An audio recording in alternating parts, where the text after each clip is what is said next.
call home. Luck Stitch's crew hold a common thread, a misfit bunch where memories tread. They're guardians, so strong and true, protecting the crew as they journey through. Wanderpus, their hearts entwined, sailing through memories left behind, stitching the bonds that forever tie, sailing to where the sea meets the sky.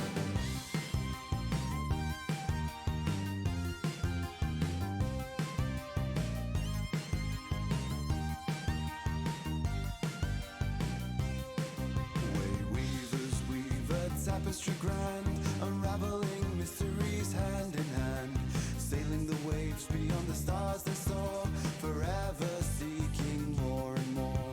Explorers at heart with whimsy and glee, the Wanderpus crew set their spirits free, in pursuit of good with chaos untamed, to find a new place to make their names. Wanderpus, their hearts entwined, sailing through memories left behind, stitching the bonds that forever tie, sailing to where the sea meets the sky.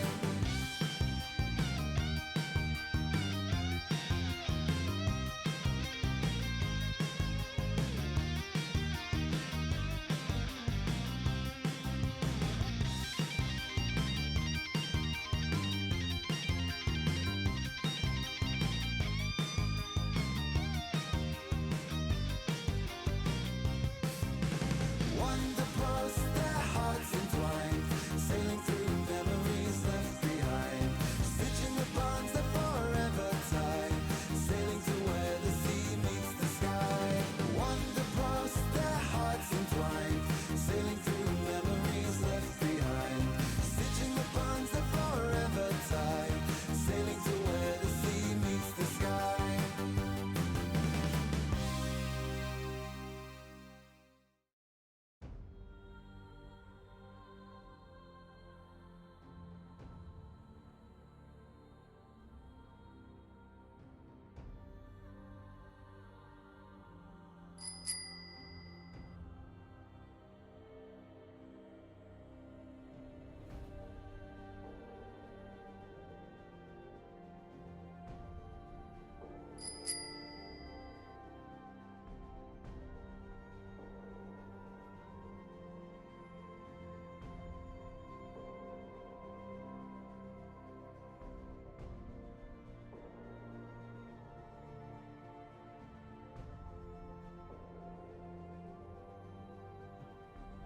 Alright everybody, today we are playing, and I'm gonna sigh every single time I say the name of the song that this game is like titled after.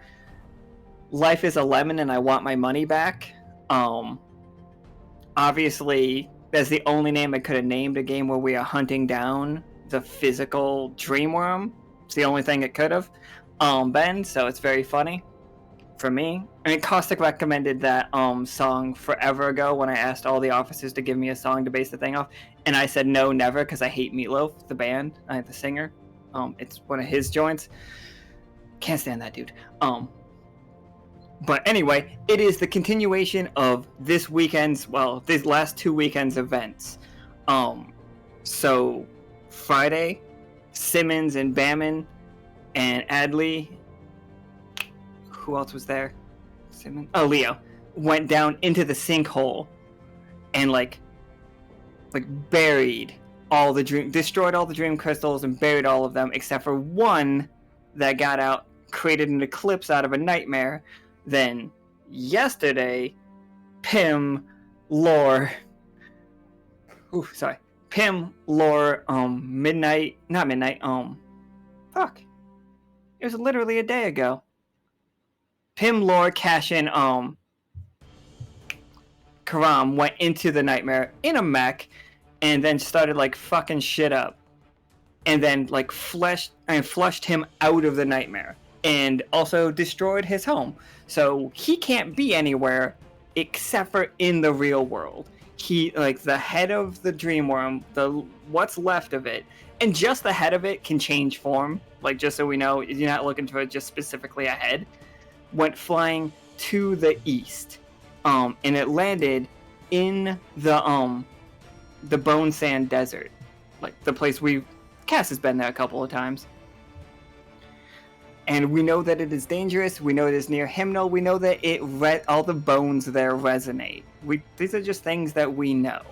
So we are going to start the game with you four telling me how you're preparing the hunt, and preparing to hunt, and I will introduce all the characters now.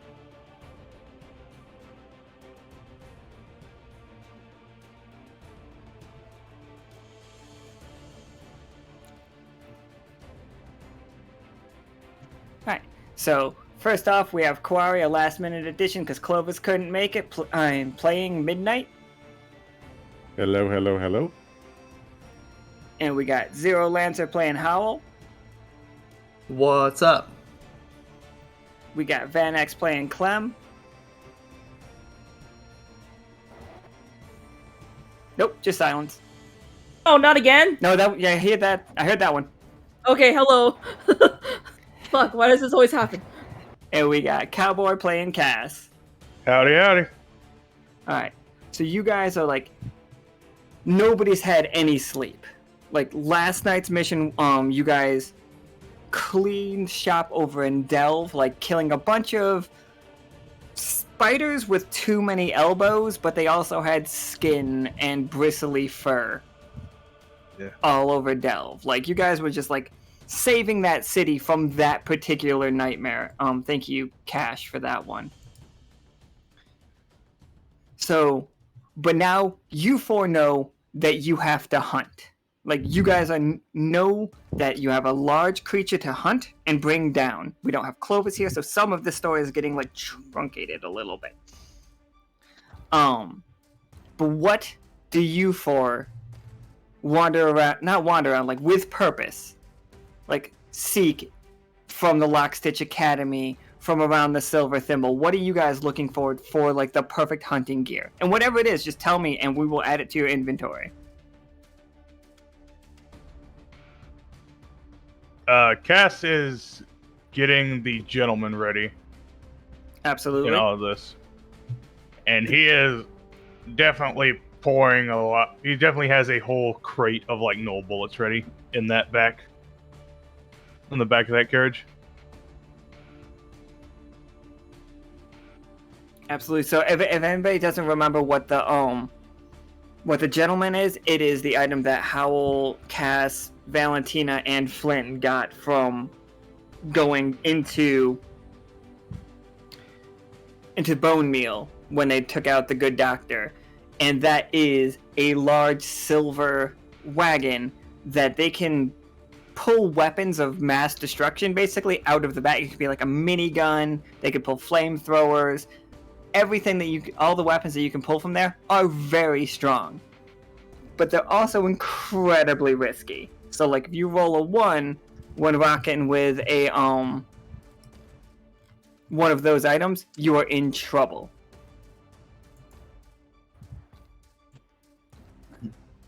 But just don't roll a 1 and you'll be solid.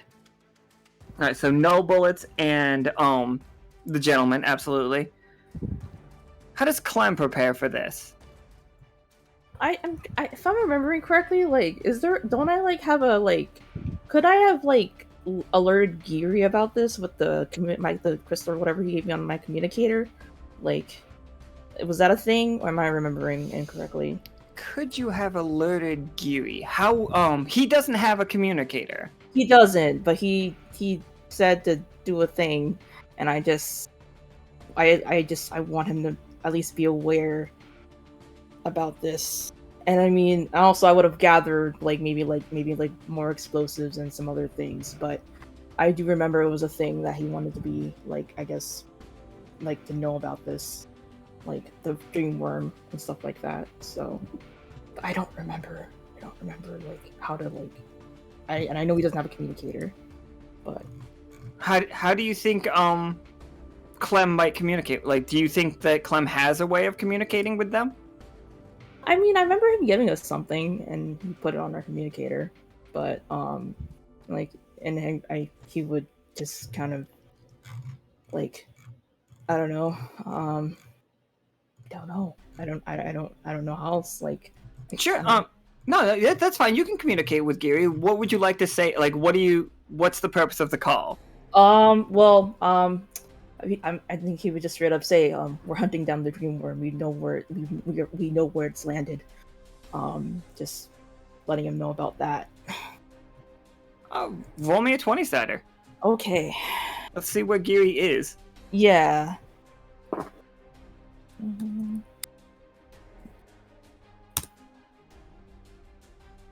11. Okay. I think Geary is helping fight off like the damage from the nightmares last night. Okay. Like Geary is dealing with like the tail ends of that. He is in one of the neighboring cities helping which is also what I was going to ask the crew what they were going to do, because all of the neighboring cities, let me move to the map real quick. Like, we know that they suffered from nightmares. Yep. I think Geary's down in Holt, like protecting Holt. Okay. Like, I actually have this written down. Here we go. Holt Yeah, I just wanted to give him a... Sorry. Oh no, it's fine. Last night, Holt had everybody in Holt had the nightmare of failing an important task, or like flunking in an exam or situation that they were prepared for. So like, all of them are in just shambles because they woke up fully believing that they were trying to deliver a bunch of the mail and stuff that they do, but nobody was getting it. Like, that is what... And Geary's just, like, walking around, like, trying to relax everybody, calming them down. If everybody doesn't remember who Geary is a 12-foot-tall man with, currently 13 swords again stuck in his back. And he can transform into a giant werewolf that's about 20 feet tall. Geary can be really big. But that is what he's doing. So he's just like, all right, you guys are gonna track down the dream worm. That's excellent. Make sure this doesn't happen again. What's the plan?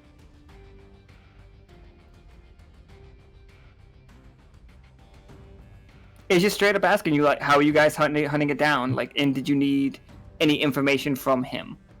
Yeah, I mean, anything that we should know about the dream worm, like, while we're tracking it down. Like, is there like any tricks to it? Like, is anything we should like keep an eye out for? Like. Oh yeah, definitely. He's just like, I haven't hunted one in the real world before. I've dealt with one in the nightmare. But if I had to suggest something, don't trust everything you see. Okay. And try to stay away from anything that can resonate with it. Oh, I see. Okay. Might be dangerous. Okay. Thank you for that. Absolutely. And like, you just hear like sobbing in the background. He's just like, oh, I have to get back to this. All right. All right, Howl, what does prep look like for you? Probably super chaotic. I'm running around stuffing null bullets into my pockets. I've probably summoned the hand cannon. We're just giving it a good polish. And I think while I'm running around, I'm probably helping getting the gentleman ready too. I'm probably trying to focus on whatever the hell is living inside of me and seeing if I can get it to talk to me. Maybe try to, I don't know if this thing has seen a dream worm before or if it even like cares that it's inside of me or not. So I'm just kind of poking at it, seeing what's going on and filling my pockets. Absolutely. Give me a 20-sider.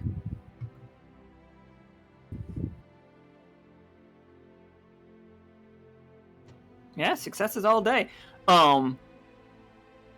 Yeah, while you're like filling your pockets, like when you grab one of the null bullets touches your tattoo. Like it just like slips and you go to catch it and it just like slips out of your palm and like hits the tattoo on your wrist, and like you feel the thing inside like swear. Like like maybe like the first conscious like word that you hear from it, not just like a feeling, just like it being like fuck. Oh, I like that word too. What's up? And I think with it, it's just like you suddenly realize that it is going over your plan as well, and it's just like how would Howl learn about a counter resonance, like another,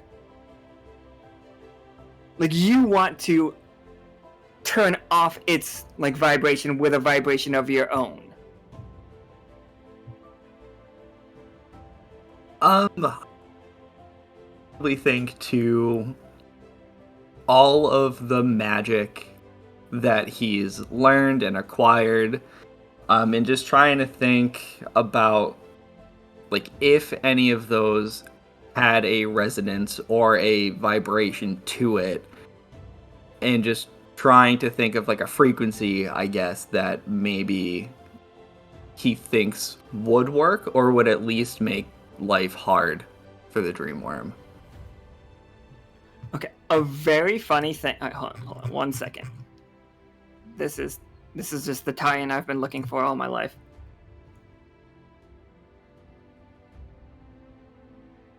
Like while you're looking around, like for stuff, like putting together stuff, you just happen to see the new bartender from the Diving Bell, who looks incredibly familiar to you, as it is in fact the blue buff wizard from the nightmare that you went into Rosie's head. And like this dude is just out and about. He exists now, for the record. Howl is ecstatic right now. I immediately run over and say, hey, what's going on, dude? Like, I haven't seen you since I was having a fucking nightmare that night. What's up? And he's just like, you! Like, everybody else believes I'm like a person. It's like, I was just in an... I was in a roller derby, and then I showed up, and then this otter gave me a job, and there's this really cool tiger dude. Have you met this really cool tiger dude? Maybe I'm real bad with faces, but that night was the first time I was ever on rollerblades. You did great. I thought I was doing great too. And then like you guys went away after the game, and there was just like this door that I could just walk through. And then here I am. I'm like in this city. All I knew was roller derby right up until now. I'm a person. I love that you just found a door and walked through it. Just cause. I respect that. It's like, yeah, like I got a spot above the diving bell. He's just like, the world got really weird yesterday though. Can you feel that? Can you feel it in the air? It's too still. And did you shake his hand by the way? Absolutely. Oh yeah. He is resonating like a nightmare. And I think like your tattoos are kind of like picking that up. You're resonating kind of weird right now. How do you feel what's going on around you? I don't understand that. Not the smartest. If you haven't figured it out by watching me try to go through that wall, because that didn't work too good either. He's just like, as far as I can tell, and me and Noel have talked about this quite a bit, I believe I'm the same as, and he just like looks around, and he's just like, have you seen the flamingos? I have not seen the flamingos. Well, apparently, from what they're saying, there's dozens more than there ever used to be. Maybe hundreds more than there ever used to be. And they were dreamt up. And some people thought once we destroyed that nightmare that we'd all go back to normal. But I seem to be pretty solid thus far. But I came out of a nightmare. So nightmares are becoming real now. Is that like a resonance thing, you think? And like he's just like, that would check out with all of the dream crystals, or like as long as all those crystals remain around, I think those of us have come into the world will remain in the world. But if you destroy those crystals, we'll stop existing. I don't want you to stop existing. I finally found you. I need you to train me. I want to be a big, buff, blue bear wizard, too. Oh shit, I would love to train you in magic. Like, what kind of magic do you like? Are you like a chrono mage? And he like throws out like Sub-Zero's fucking like ice thing. He makes like an ice sculpture of himself. He's like, are you a pyromancer? And then he melts it. I know a little bit of fire magic. It's basically I blow shit up. I just blow shit up. It's kind of like force. I don't really know what to call it. I'm still figuring it out.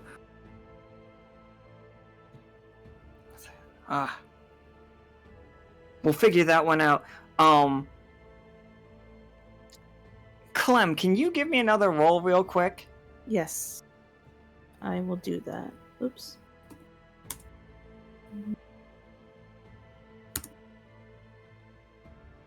Oh god. And that one.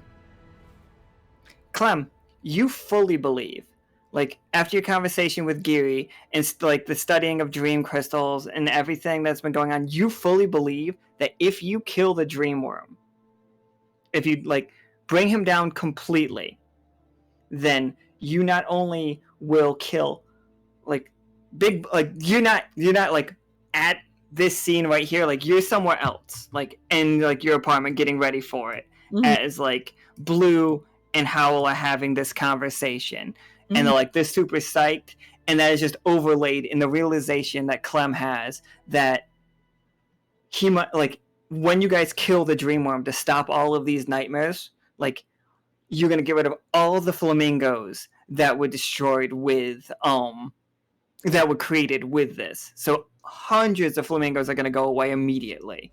But also Blue will go away. But I don't think Clem knows Blue is a nightmare. I think the only two people who know Blue is a nightmare are Noelle and Howl. Okay.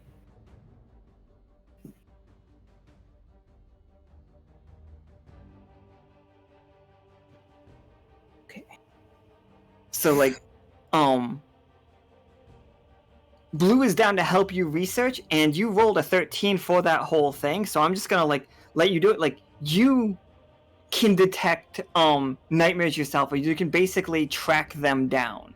Like, you have, you guys have little like Dragon Ball Scouter things that you already use to detect anomalies.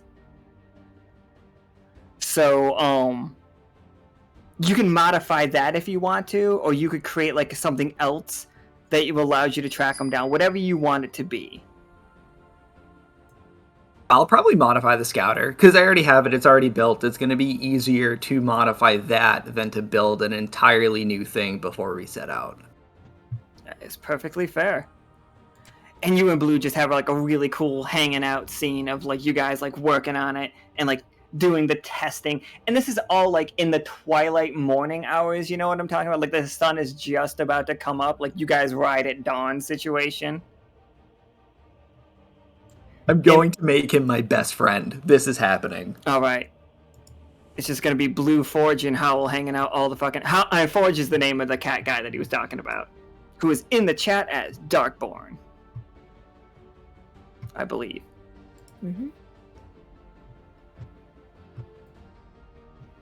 All right, midnight. You are exhausted. Super tired. Oh, maybe not. Maybe you're just like all up on Midnight Rush. I don't know. Yeah, my thoughts is that a lot of his prep is basically making sure he has plenty of drink to get him through and to heal himself up with the HP shot that I played earlier, just to kind of get himself up to basically functioning fully. And other than that, he probably would submit kind of a little bit of a wish list to the different departments on how he plans to try to track down and deal with this thing. The first thing that comes to mind is and he's not sure how much in the way of the dream crystals we have, but he's hoping to get like a little metal canister that has one of those dream crystals in it, and maybe he's not sure if he can get this, but a crystal from Hymnal tuned to fear, because he wants to tune that into an explosive device. Oh, absolutely none. You guys have nothing from Hymnal. Okay, so just the dream crystal. Then, hoping he can use it as bait and attach an explosive to it to basically, hopefully, set up a trap for the dream worm. All right, roll me a 20-sided real quick when you like grab the first dream crystal.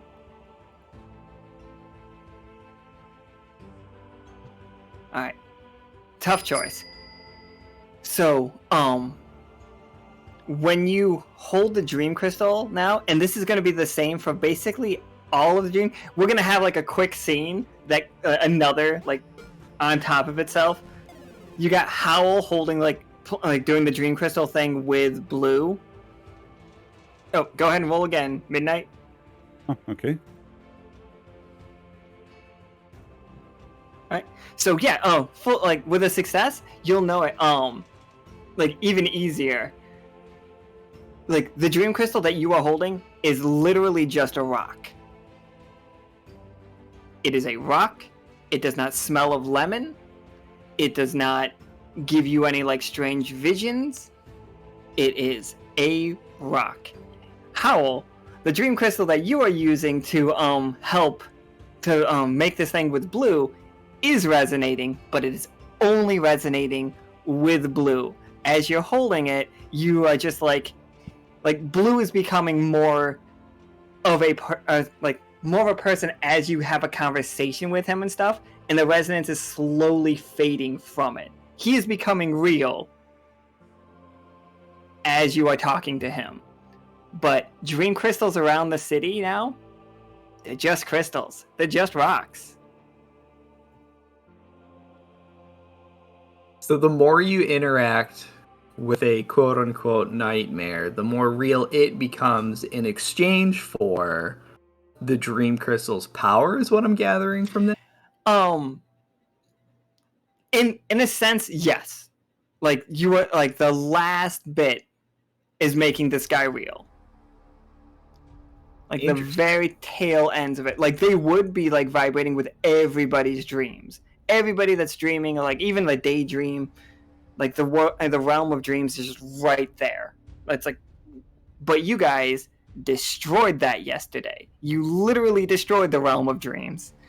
That one, the one that all of these dream crystals are like synced to. Blue and the flamingos are the end. I'll just say it because you've got a success. Blue, the flamingos, the bits of the robot, the all of the weapons that Bammons took from the spelunking cave on Friday, all of those are the last things made real, except for the nightmares everybody is currently trying to get over right now. But yeah, it was a good thing to like try to figure out before you left. Yeah. And pretty much the other thing was, I'm not sure how much research we've done to actually detect the dream crystals. Like, I know we've done some, so maybe a scanner tuned specifically to that. So hopefully the dream worm is still giving off a little bit of that signal. Oh yeah, that's what Howl just took care of. Yep. Okay. And then the last thing is he would like a couple bolas made of no metal. I don't think we have time to make bolas made of no metal. Okay. Had to give it a shot. Do I have time to... Just him healing up and make sure he's supplied up. Sure, yeah. But you guys can all load your guns fully with no metal. Like, no bullets, completely on the table. Can I say Cass went back to his workshop real quickly to grab, like, 2 new revolvers? Because I played HTML. Oh, yeah, absolutely. I played HTML Grow Up, like, 2 months ago. And yeah, I was gonna like tell you when the way that those revolvers work is you have to fire them both at the same time. Like, you have to make 2 rolls, and like, they both do damage. Like, I think they both do 2 damage.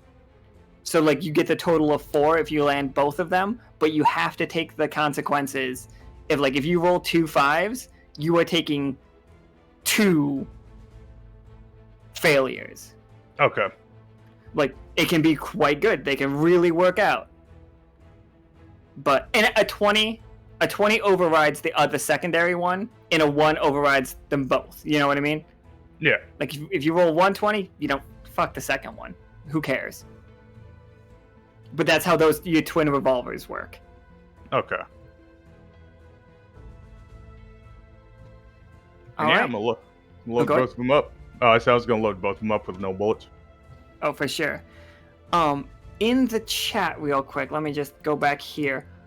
Where are you guys sending people? Because you guys are not getting a lot of communication right away. So you have Gibbet, which is down here. You have Delve, which you guys know that Delve is more or less okay because we turned that in Midnight turned that into a 20.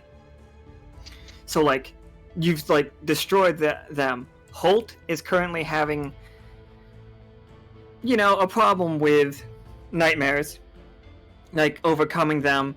We have Dyad, which outside of our characters, we know they're all having dreams, like they're all getting over nightmares of their teeth falling out. And we don't know what's going on with Consonant, and we don't know what's going on with Hymnal. And the Silver Thimble, everybody around here, for the record, is having a problem with, like, a lot of people can't walk right now because they had dreams for hours of themselves falling.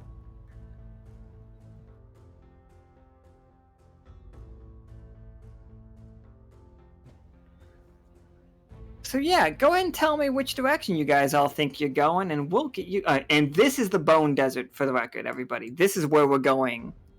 This is where you guys saw that bit of dream worm head off into. This is where I almost died.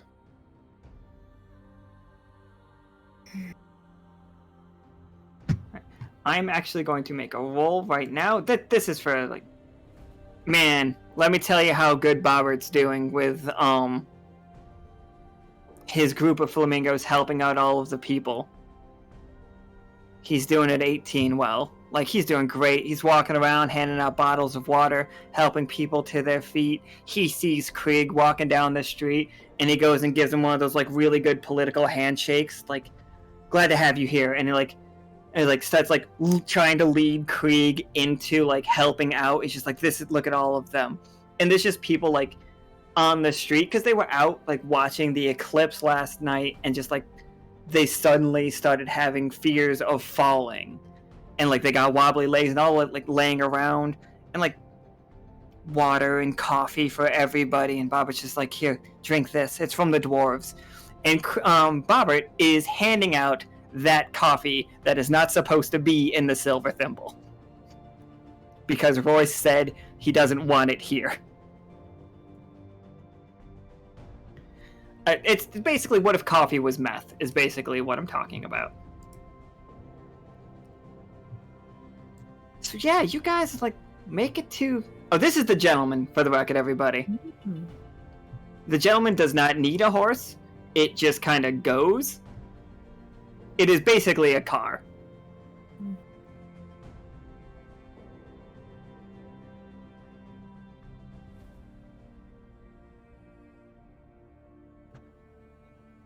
And yeah, you guys, like, as you approach this, can you all give me a 20 starter?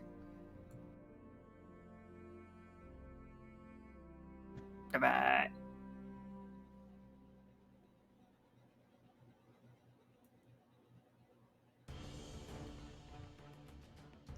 Okay. Cass, how do you find this thing's trail? It is essentially leaving sort of,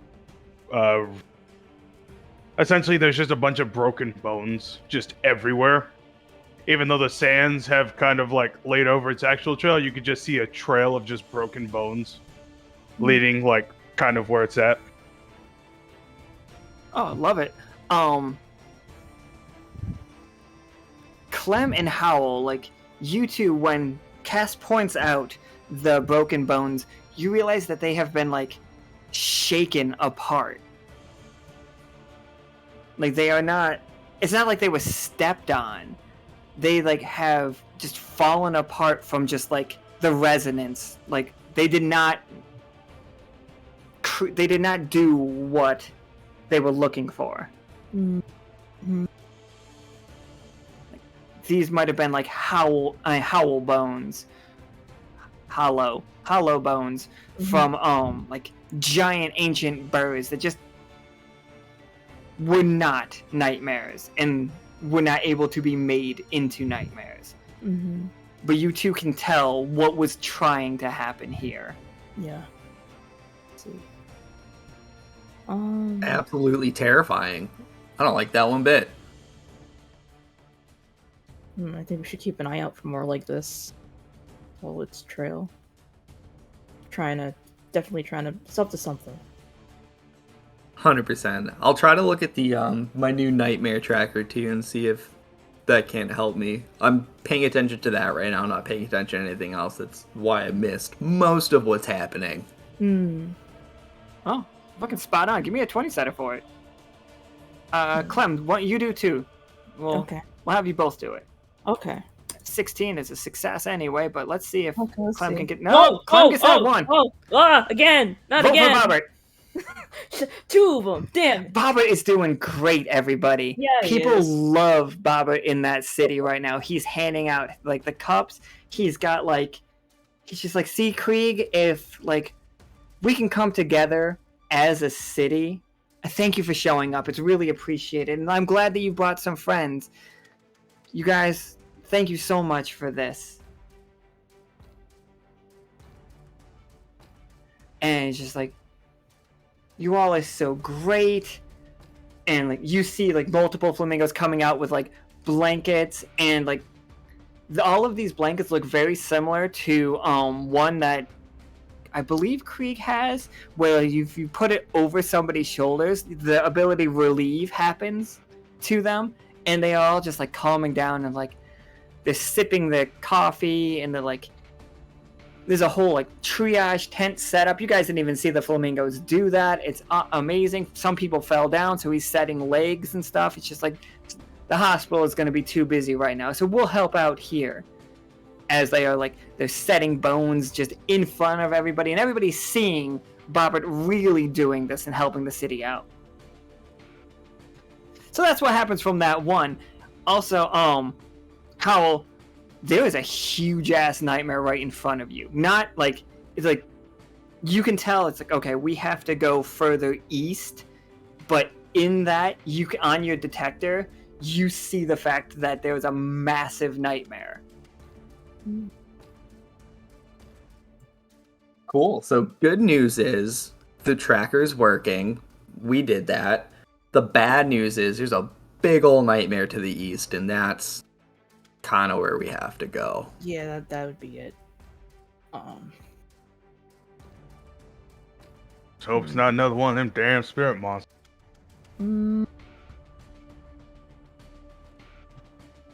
They'd be disappointed. Yeah. Okay, so I know that Forge and Laura said that they were going to Dyad real quick. I'm gonna real quick just give them that.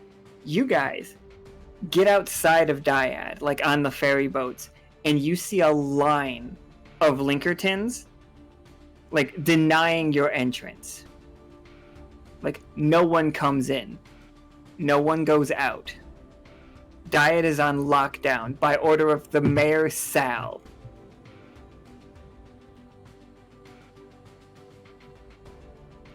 No one is allowed in, no one is allowed out. And like, they are all armed to the teeth.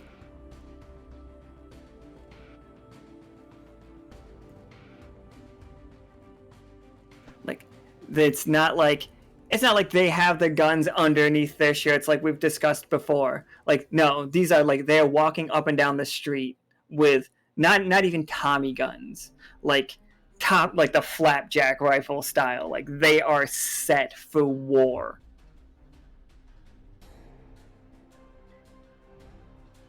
And like, Mika, can you roll me a 20-sider for Forge and Lore, just so we can see if they see anything from the outsides?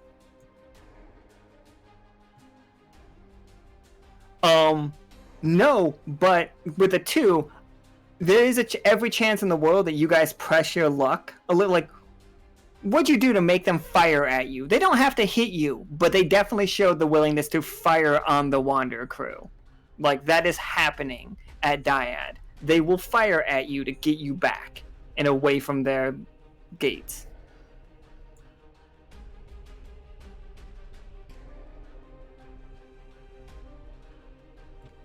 So there we go, guys.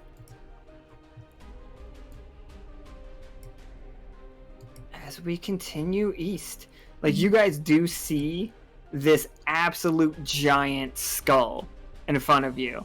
And it's not unexpected to see huge skulls and giant, like, bones here. It's what is out here.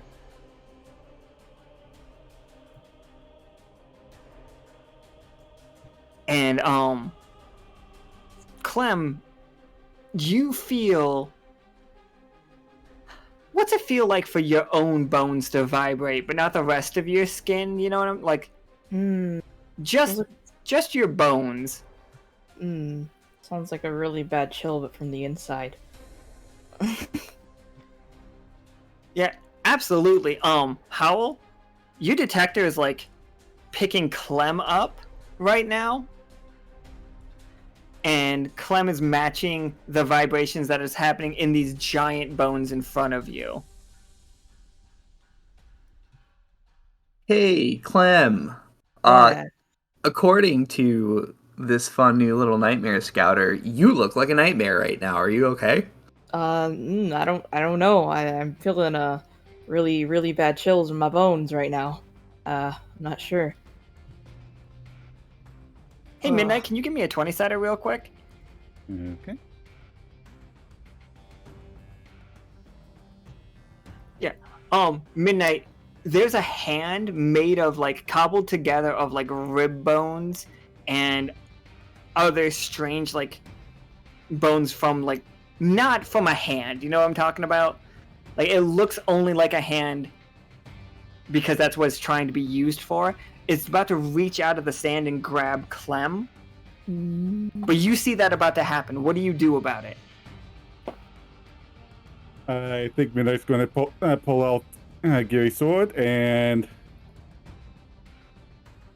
I'm immediately going to use Declare for an attack as he just shouts out to Clem, "Watch out!" and just pushes Clem aside and slashes at the hand. Yeah, absolutely. You slash the hand right, like the fingers just go flying. Oh, fingers! I did air quotes, but you guys can't see that. Go flying into the air, and Cass, you see the top of a head like start to like appear out of the sand. Like all the sand is just pouring down around it as it's like reaches its full height, and you see just an amalgamation of a bunch of different creatures that has formed into what looks almost humanoid, but it's big. Like that. But Like, is it like staring down at like the gentleman, pretty much? Oh, okay. It's actually staring more down at Clem. It is looking at Clem. Oh. Ooh, don't like that. I'm going to try. As soon as I see that thing like fully get to its height, I am essentially going to draw both pistols and trying to shoot at one of its arms. Oh yeah, sure. It's left, like it doesn't have a right hand anymore because Midnight just cut that off. So you want to blow off its left arm? Yeah. All right, give me 2 20-siders. Oh, natural 20 and a 6. Yeah, okay. How do you blow that thing's arm right off? What's that look like? One shot's going to go into its elbow joint, and then the other shot is going to go right into its shoulder. Hey Krieg, how's it all going for you that you're able to get people's like attention back on you? Let me know that. How are you turning this to look good for you and Bobbert? Because it's still looking good for Bobbert too. But yeah, this thing's arm blows right off. Clem and Howl, what you guys got for me?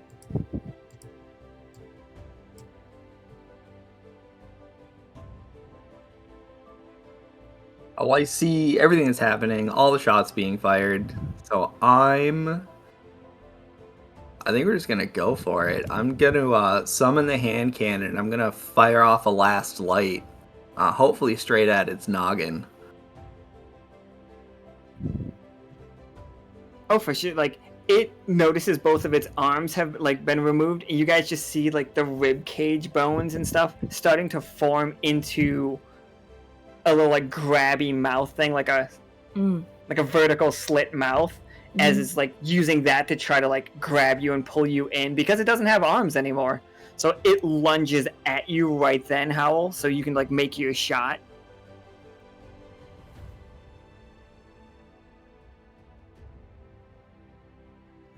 Yeah, with a success, like you just put that into its head. And I think like its head like looks back and just starts screaming, but no noise is coming out. Like it's not breathing, but like it's acting like it's screaming, and the head falls off of its shoulders. And just like it just keeps advancing with the rib cage just smashing and trying to like get closer and closer to Clem. Like it just wants to get you in there. Okay. But it is significantly torn down. Like, it doesn't really see where it's supposed to be going. It's attacking just all around you. And, like, it's missing 2 arms. Well, it's missing a hand and an arm.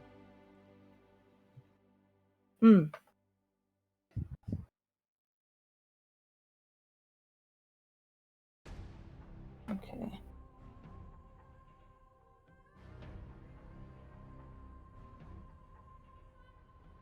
Can I try to smash it with the honey hammer? Oh, you absolutely can try to smash it with a honey hammer. Yeah, I'm gonna make it a big mallet and try to smash it with the honey hammer. Yeah, give me that roll. I'm down for it.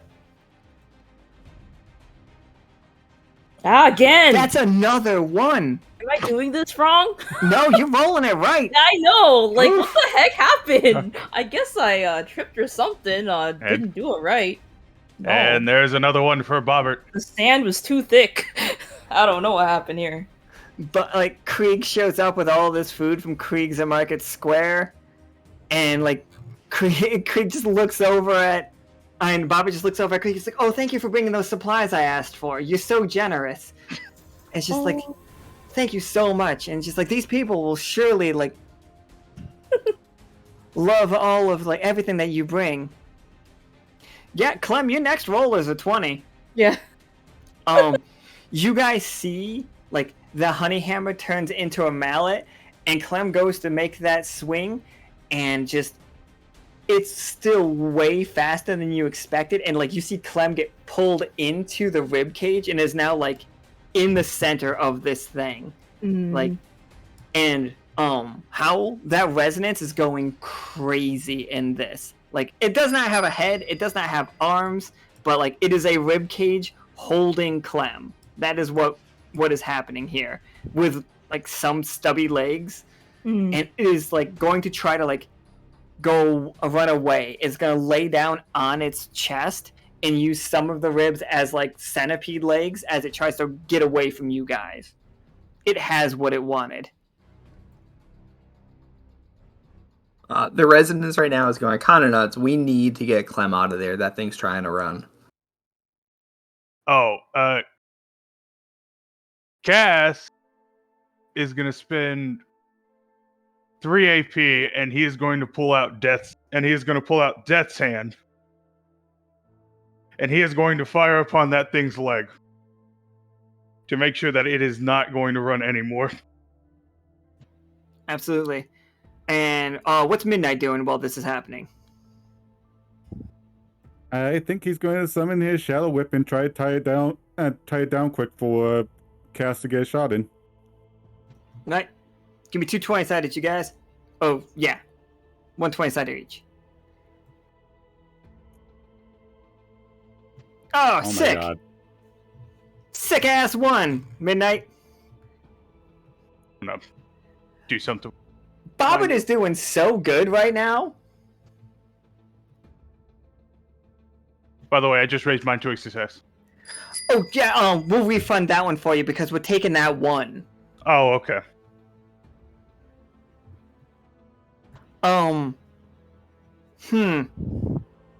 Okay.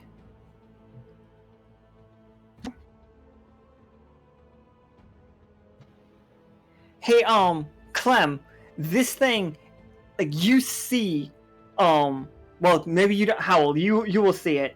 Midnight, like, shadow whipping one of the legs, like, to pull it back, and Cass, like, opens fire with his gun, with the death hand, and, like, nails the other leg, as this thing is just, like, lighter now, and it just, like, all of the rest of it goes away. It doesn't have a pelvis anymore, it doesn't have shoulders anymore, it is just a rib cage of a giant creature, like, skittering away, almost like a bug. And yeah, it has, like, it is running. It is, like, out of you guys, not out of your sight, but you have to, like, start running to catch up with it. Well, it's a good thing I brought the gentleman. Absolutely. Hey. Go ahead. Could I cast telekinesis and just try to lift it up to stop it moving for just enough time, so we can utilize that gentleman? Yes, I will. Yeah. Give me that roll. There's so many ones today. But a 5 is just a standard failure. And it's just like, I think, what's it look like when I think as you're trying to lift it, it's resonating, and I feel like you feel that resonance back. Like,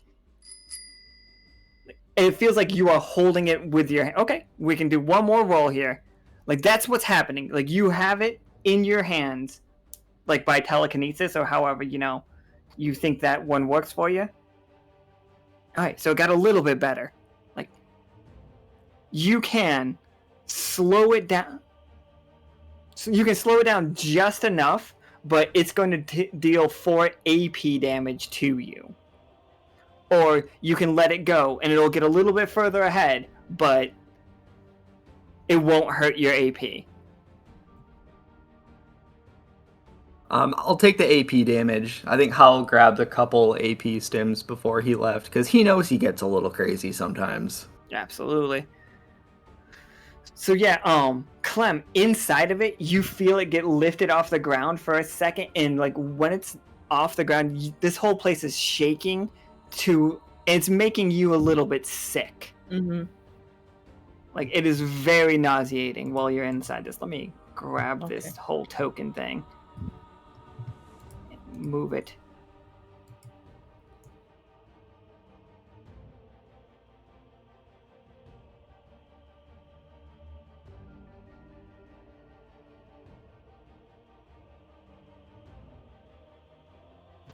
Alright, so are you guys hopping in the gentleman and just chasing after? Is that the plan? Yes. Yep. Alright. Although, if I can, I would like to do my equivalent of Thaw Shot to try to get one last attack in. I think that one makes it so you, like, Okay. Midnight doesn't get another thing.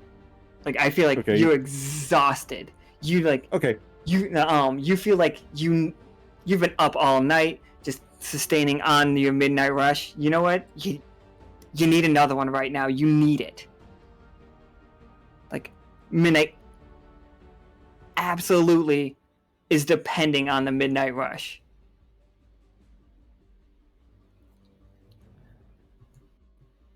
Okay.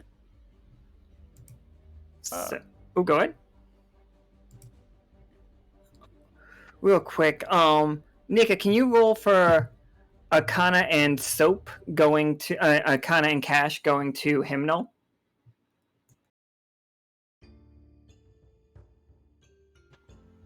That is a 4.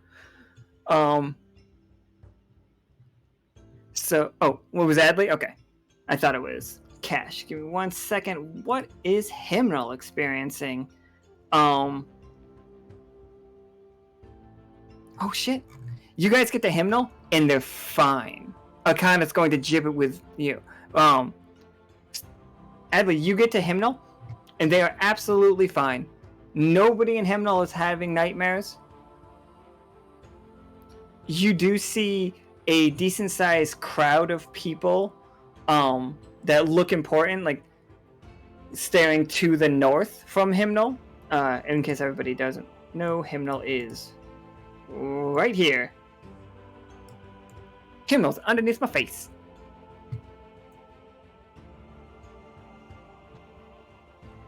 Right.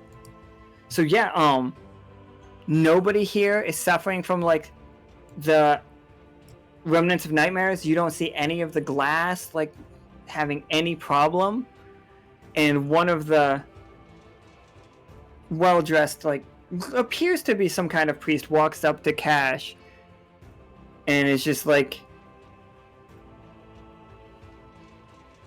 looks them up and looks you up and down. Is just like, can I help you? And they are willing to answer your questions for them. Well, you know, as much as people from Hymnal do. But Midnight, Howl, and Cass, you guys catch up with the rib cage, as you also see a black glass carriage and 2 what appear to be priests of Hymnal, like standing in front of the this wagon with like strange like staves out that appear to be made completely of glass, and they are just like also attacking it. So Clem, from the inside of this thing, you can hear some of this thing's bones like shattering, and not just shattering, but like basically like being hit with a counter like resonance. Mm.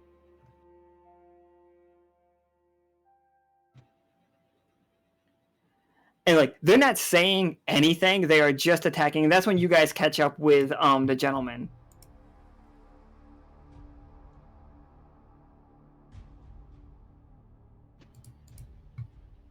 But yeah, these guys are also attacking it, for the record.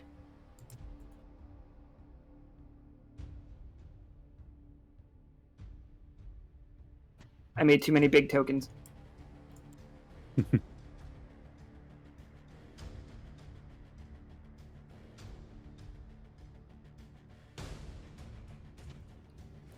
Alright, what are we gonna do?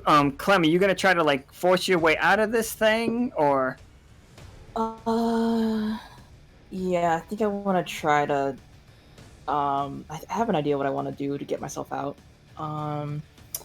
Could I use Acid of Opportunity to, like, coat this thing's ribcage and whatever, it's my surroundings in acid and just melt it and try to get out?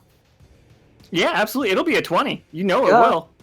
Yeah, I want to do that. Alright, so what's that look like? Do you just melt the bones and like fall out of this ribcage? Yeah, I'm melting this entire thing, whatever I can coat in acid, and just getting rid of it. I'm just getting rid of it. I'm just gonna come out of this thing. Clem falls into the sand. Not face first, obviously. It's a 20, so you're solid. Yeah, I'm gonna land. Just, if anything, like, you know, like, knee to the ground, just stand up, dust myself off, kind of just... I'm just prepared to follow this thing. I'm just disintegrating it in front of your eyes in seconds. Ready to come out. I was probably getting it... Oh, sorry, I was gonna say, I was probably getting it ready while it was carrying me. Oh, so, for sure. Yeah. The 2 cats, like, standing in front of the carriage are, like, looking at it. They look at you. They look at like the carriage as you guys all like are riding up to it, and the one on the right to the one on the left to you, the one with the hooded one, puts their hand up, and you see wrapped around their hand is what appears to be a rosary of all like geometric shaped glass, and it's just the purest glass. The only way you can ever see it is if if the sunlight catches it in a particular way. And like he holds it up to you and then up to the rest of the bones, and then you see it like turn like a strange darker color, and then it slowly starts to fade. I'm like,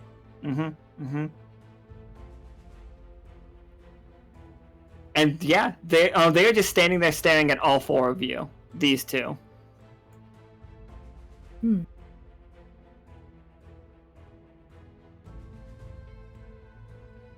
Howdy, gentlemen.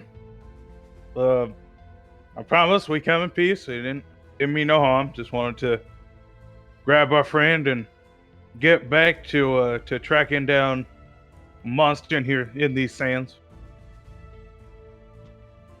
They look back and forth at each other real quick, and the one with the hood just steps forward. Is like, I am Score. We too are hunting a creature in these lands. It shares a similar resonance with this one. Well, nice to meet you, Score. And it's just like, and then the second one walks forward, and it's just like, this one is not wearing a hood, and I am Hum. Am I to assume that you are hunters in of your own right? I take it the Wander crew then? That would be correct. Excellent. So we all share a duty of protection. We aim to collect the cause of this resonance. We are the ones that keep these things safe, guarded, secure. You are welcome to help us if you can. Yeah, any help that we could offer, or get for that matter, would be pretty awesome. Thank you. Yeah, the damage this thing's already done. We need to end it now. Clementine's nodding. Yes, we have means of securing it, and he motions to the this is Hum. Hum motions to the carriage. Clem and Howl, can you two give me a roll? Okay.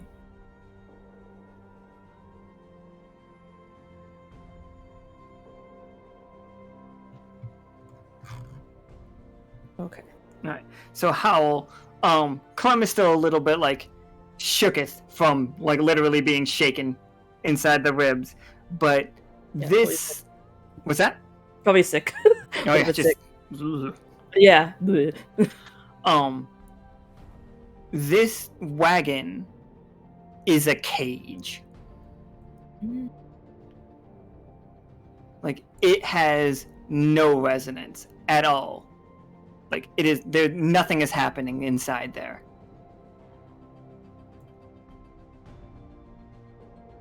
That wagon you got there is pretty spooky, huh? There's nothing going on with it. How'd you do that?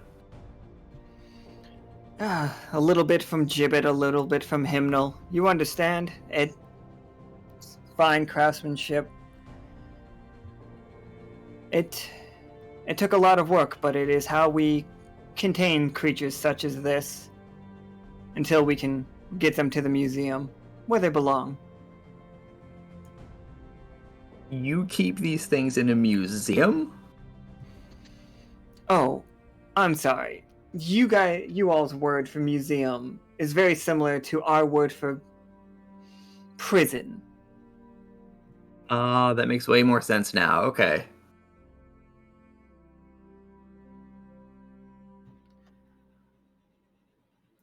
But we would willingly accept your aid.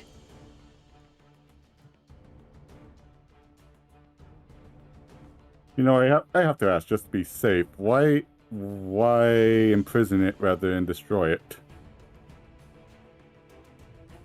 Do you know a way of destroying it permanently?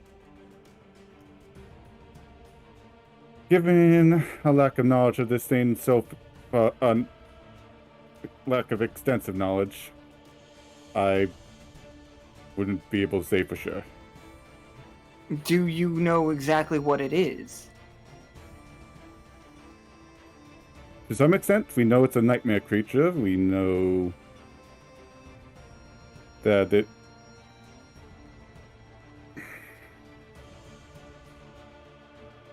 I'm trying to remember how much Midnight would actually know about it.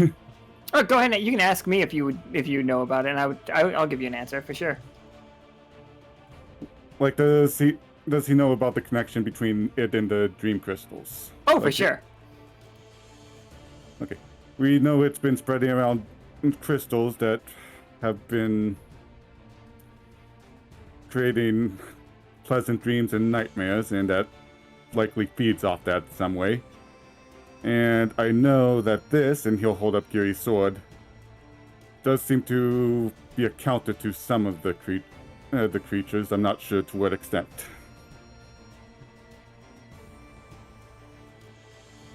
Yes, but we too saw the eclipse.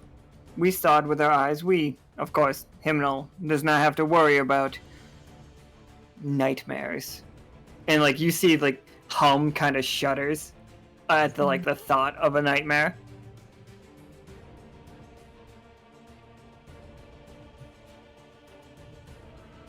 It is safer to contain a thing than it is to destroy a thing.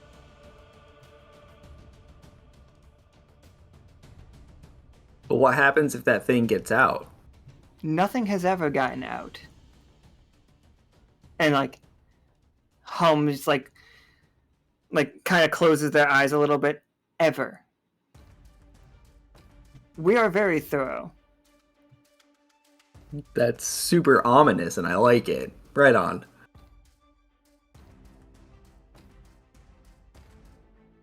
I do think I have one question, since you seem to know more about this thing.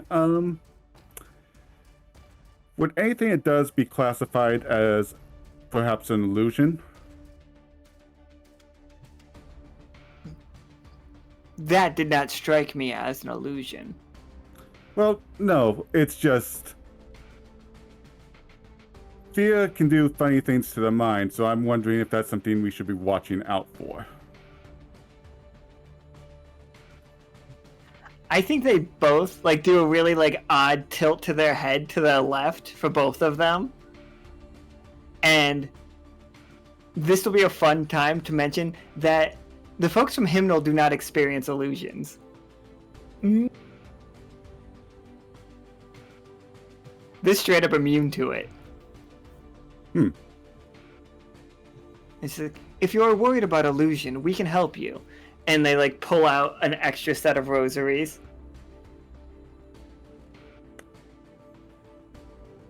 Midnight will pull out the Randy's reviewer. I think I'm covered on that front.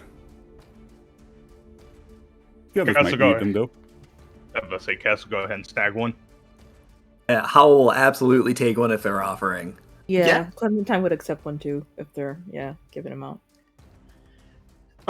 It's just he shows you how to put it around your neck just right, and there's an extra fold to it so that two pieces of glass are overlapping to make almost an X at your collarbone. And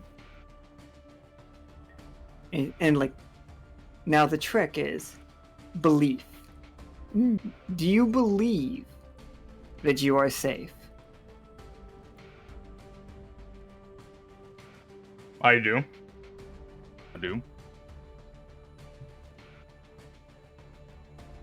And you, Badger friend, do you believe that you are safe? Now, yes. Yes, I do. And you all do feel significantly safer. Mm-hmm. And then you see Hum and Score both perk up at you three and excellent. We must continue. Do you have any way of tracking it? We got this far, and they tap this skull behind you guys. It was vibrating up until a moment ago when that rib cage arrived. I assume you have some other way of tracking it? tracker for the nightmares before we headed out, so we're covered on that front. And Hum's just like, a tracker? May we see it? Yeah, sure. I'll show them the nightmare tracker, the modifications to the other one, yeah. And like, you see Hum takes it in his hand and is just like looking at it. It's just like, you are all much more technologically advanced than Hymnal. Have you been to the Neverglades? Some of this technology is fascinating. And he hands it back. He's just like, I'm sorry. And he goes up to the carriage and knocks very gently. And then the door opens as Glare, their leader, walks out of it. Glare has also no resonance to him at all. As he steps, he does not make footstep sounds. You do not hear a single sound from him. But he was in the carriage the whole time.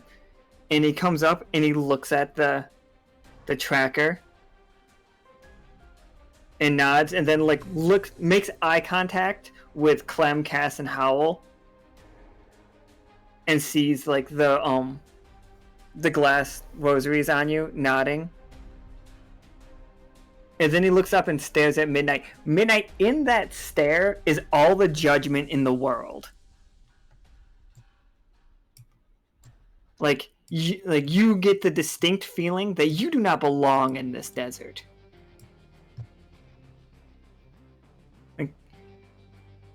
It feels almost like you are being pushed out of the desert. I'm not saying that you are, but it feels like it. Like, in your mind, like a bunch of people are just pushing you, get the fuck out of here. He's definitely going to try to stand his ground, but try to still appear to be trying to be as respectful as possible, but not willing to leave this undone.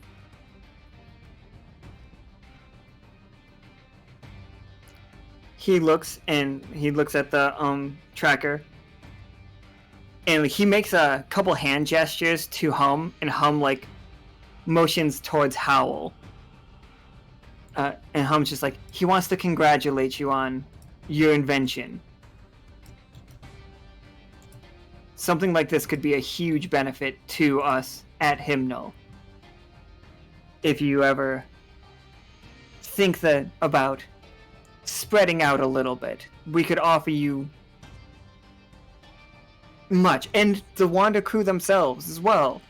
If we could open up a trade line, I feel like we could all aid each other quite well.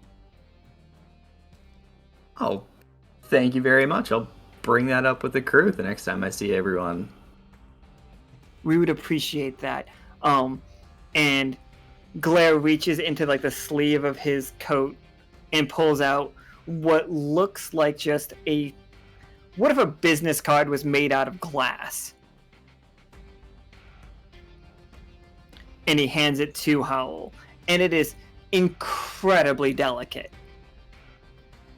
This thing is gonna break if Howl rolls a failure, unless Howl is willing to take an extra step up in damage, or we're gonna raise the heat if you don't want to break this card. I don't do good with fragile. This is dangerous. It does not seem to be a question of him handing this to you, though. It is definitely expected that you take it. Yeah, I take it, and I just know that I'm in for a hard day. You feel so peaceful when you grab that. Your tattoos calm down. You are feeling the air without any magical interference or anything right now. You are literally just experiencing the world without magic right now. You still can touch your magic, but the hum the hum is gone. This is a super different feeling. So he probably just takes a couple seconds and just stands and just feels everything. Probably for the first time, like feeling everything for real. And that's just nuts to him.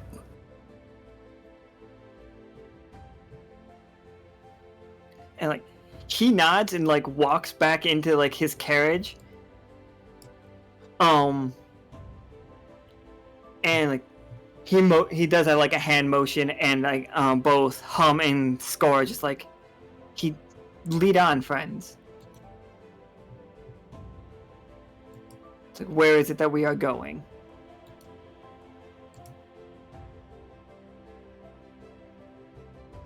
Well, if I look at the tracker, we should still be heading east, and I think we'll find what we're after. Oh yeah.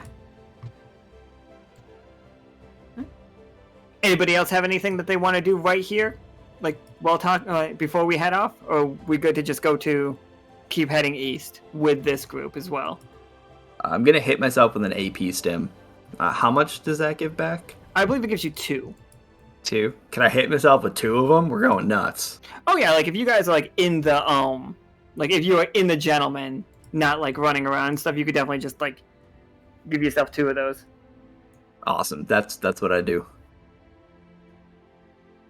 But I'm gonna go ahead and give myself an AP shot. Well, Yeah, I'm also gonna do that in a second. Come on.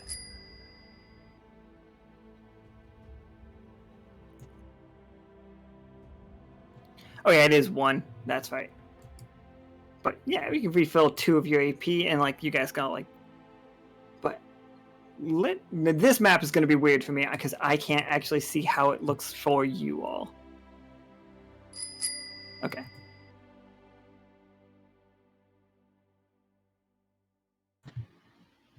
So, Clem and Cass this time. Can you 2 roll me 20-siders?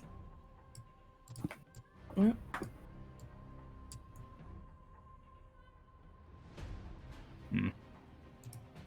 Got 8 for Cass. Oh, wow. And a 3 for VaNex. So it's just a tough choice. You guys see these bones like in front of you, and Howl, this is where that's supposed to be. Like this whole place is supposed to be a nightmare. Alright, so it looks like we're here, but this whole place is supposed to be a nightmare, so I'm a little confused right now. Cass, you are feeling... I have to imagine Cass has had some shootouts before, right? Like some quick draw contest situations? No, definitely. You are feeling that moment. Like the moment before a quick draw is about to pop off. Like you feel stressful, like, well, maybe not stressed out, or like that heightened sense of awareness right before like shit goes down. And like looking around, you feel like you can feel the shadows of the buildings at high noon. Like the lack of shadows at high noon, as like around you is just like it's not fully there. It almost feels like a double exposure situation of you are standing in the street of a Western style town, like a bone meal style town. So is it just happening kind of like in his mind? It's not like being pictured outward? Everybody else is seeing it now that Cass is seeing it. Okay. Oh, this seems like trouble. Summon the hand cannon and just be at the ready.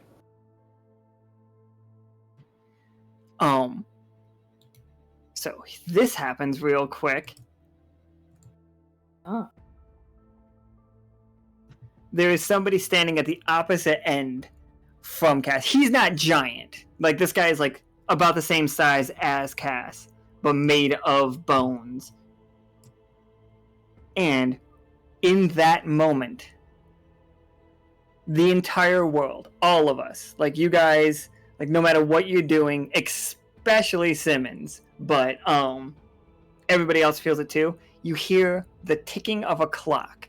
You hear a clock strike noon. And what do, Cass? Cass, as soon as he instantly hears that last tick to high noon, he'll just immediately draw and trying to shoot that guy's head off his shoulders. All right, let's roll against each other, shall we? All right. 120. Right? Yeah, 120. Don't worry, I rolled terrible. Nope. So yeah, this wasn't even like a nightmare for Cass. This felt great, Cass. Like, it was just fun as hell. And you just blew the head off of this skeleton creature down there. Whew. That was pretty good. Kind of starting to really felt like home. It's just like the rest of you as well are feeling good about that. Like, yeah, it was a good show. Like, hell yeah. And like you see Hum and Score like look back and forth at each other, and they're looking around. And you see them both just like clutch onto their rosary things. Are you sure you all feel safe? Are you truly feeling it? I mean, I sure feel safe. I just blew a man's head off down there. And they look back and forth at each other. It's like, it must be near. And midnight, that's when you start to hear like, I don't know how to describe it other than just like old-timey piano music that comes from a saloon. You know what I'm talking about? Like, Yep. That is coming from one of these buildings that just showed up out of the sand. But man, let me tell you what you could go for. I feel like you guys could go for a drink and like to sit down and enjoy some music. That was an amazing show Cass just put on. Gotta keep going. To the saloon. You sure about that? Yeah, after watching that shot, I could for sure use a beer. Okay. Alright. Feeling calm. Let's go. Oh wow, that didn't take any convincing at all. Let's go. All right. Nope. Okay. Like, what are we seeing? No. Oh no. You see, Cass got a little too confident, so now he is very much in it. Clementine's just keeping a keen eye out. He's like, I don't trust any of this. Yeah, it is just a bar full of people, and they're all like super happy. They wave, they call out your names. They're just like, Cass!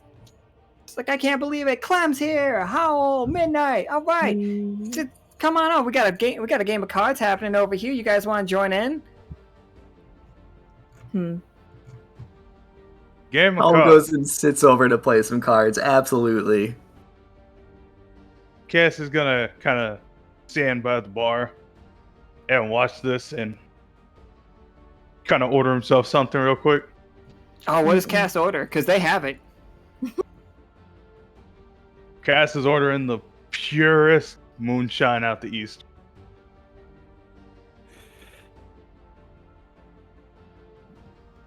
Yeah, absolutely.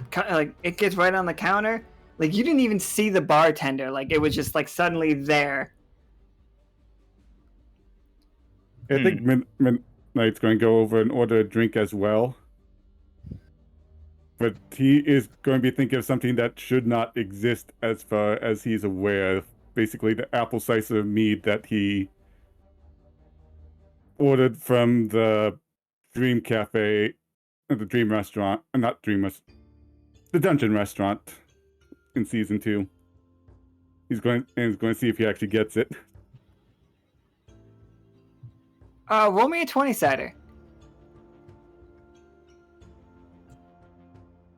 No. Oh my god. Wow, you guys and your ones. Yeah, what is it today? Man, Bobbert is doing so good. Robert. Let me tell you what happens when Caustic and when Kay and Isaac reach the secret recipe. There are flamingos everywhere helping them out. Like, you see people like getting their heads bandaged because like they thought they were being attacked, so they all started hitting like everybody, just swinging, and like the ghosts were freaking out, and like they were like running around and scaring people even more on accident, but it was happening. All the jelly people like were really injured by each other. No, I'm just you guys like this one is setting it up. What's going on there? Like, he's already like, just so you know, Bobbert's already there. Like, Bobbert's men have already been there helping out. That's what's getting like the votes. Because I think Secret Recipe is still technically maybe a little bit tied to the Silver Thimble, or enough people like visit there on vacation that like Bobbert's men showing up helping out, and they see Kay and Isaac. They're like, please come on, like, do you guys know any like first aid? Because we need to wrap these wounds. We need to get everybody like taken care of.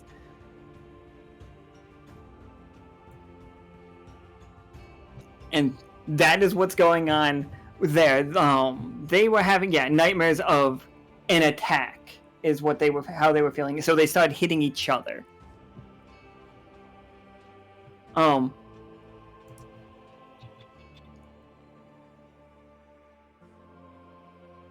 And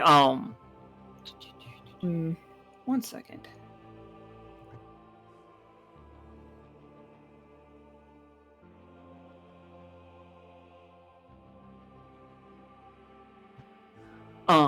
Howl, you look down at like the cards in your hand, and you see two aces, 2 8s.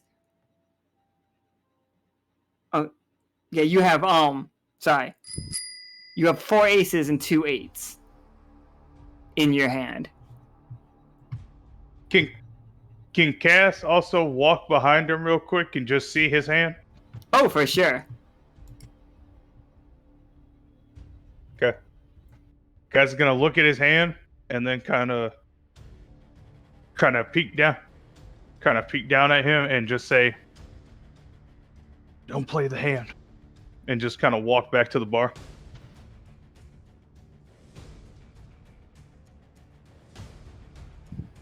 I'm thinking to myself, I like, don't play the hand. Like, okay, sure. And I'll order a moonshine, because we in. All right, so you just set the hand down? Yeah, I'll set it down. I'm not going to play it. I'm trusting Cass right now. So, like, the bird across from you, like, lays down, like, a complete buff.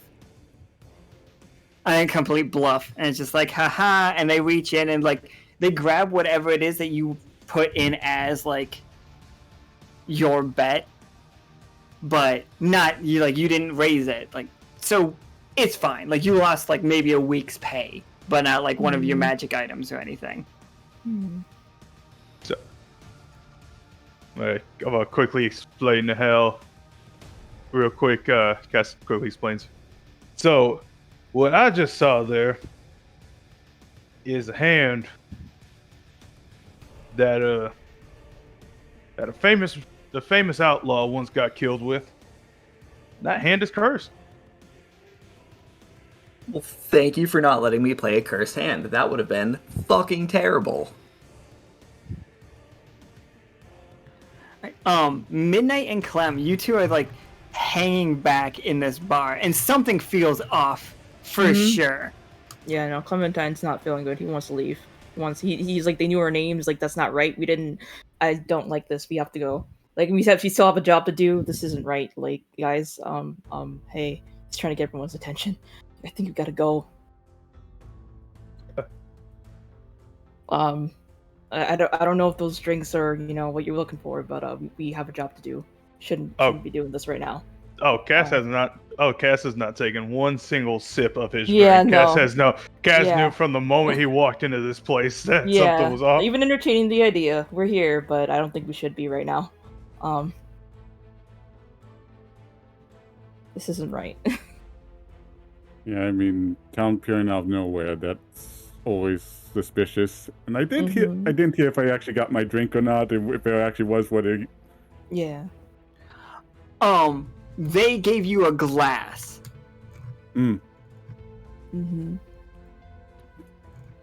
But yeah, you didn't. If you haven't tasted it, you don't know. Yeah, he's not going to try it.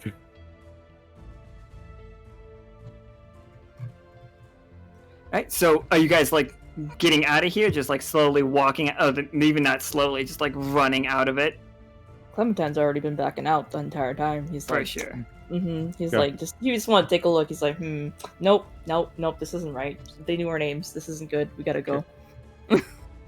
Cass is gonna set one coin on the bar and then quickly like get up and leave. I was gonna give everybody at the card table a dirty look for giving him a cursed hand and walk out.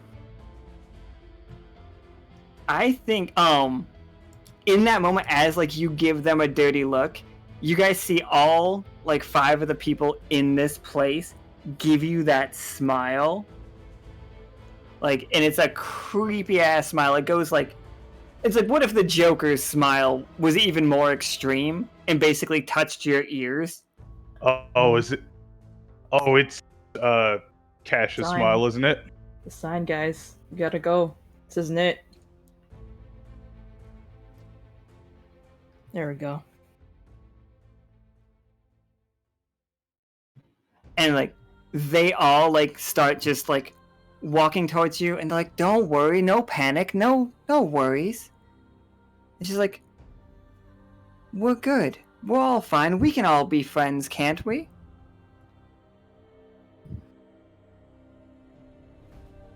Friends, but we have a job to do.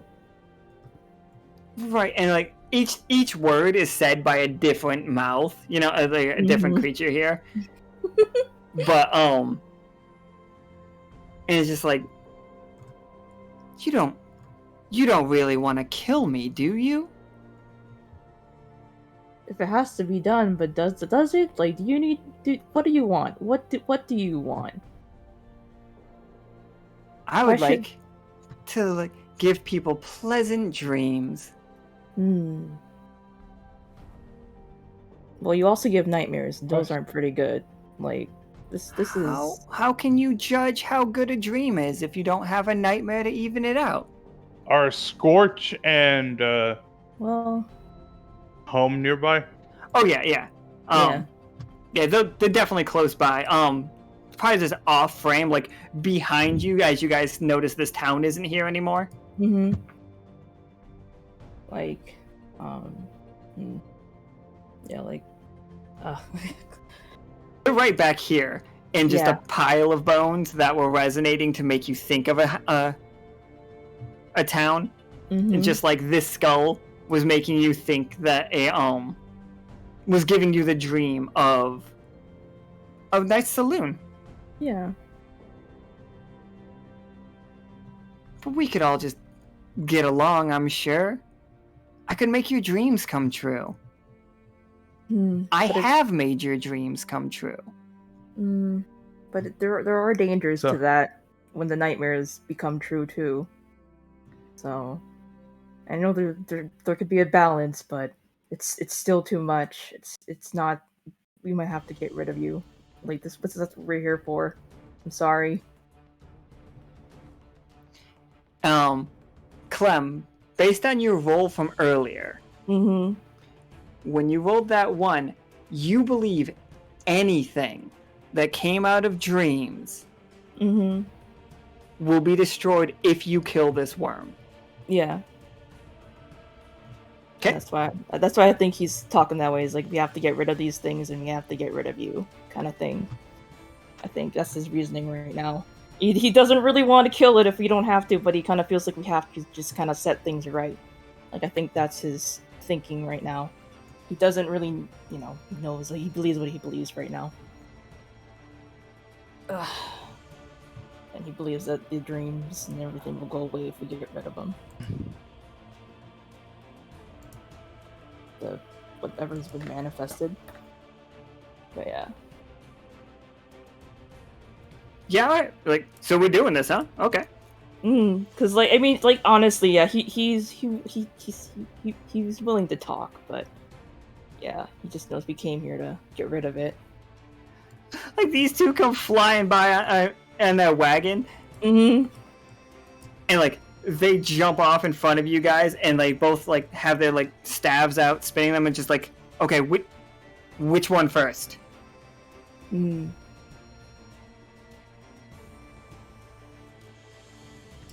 And then they are both like,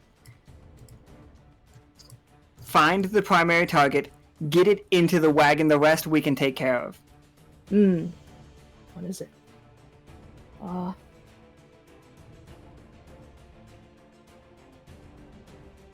The experience that Howl's had with residents today, could I try and feel out, like, if I could pinpoint which one is the real one? Oh, I'm absolutely confident you could. Go ahead and give me a roll for it.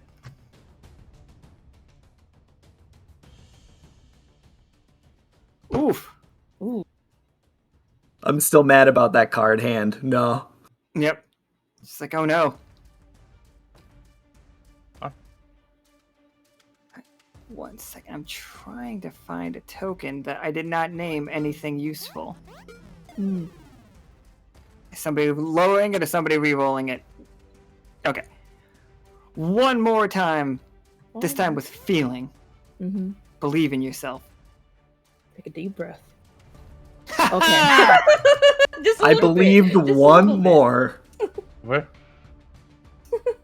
I think the feeling was just a fart he had. Yeah, there's really not a whole lot going on up in that brain, and this situation is no different.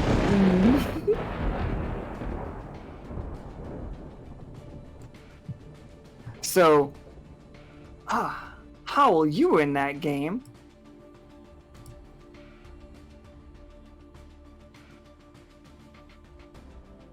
This thing, like, thrashes itself together out of the bones in the area. And it just comes, like, charging down. It is the thing that Howl fought, the necromantic, like, energy, and it's just like, it's not real, except for this thing makes nightmares real. Oh. Yeah. Yep. I thought I killed this thing once. We need to kill it again right now. Yeah. See what you're doing. just speaks. Just speaking to the. Oh.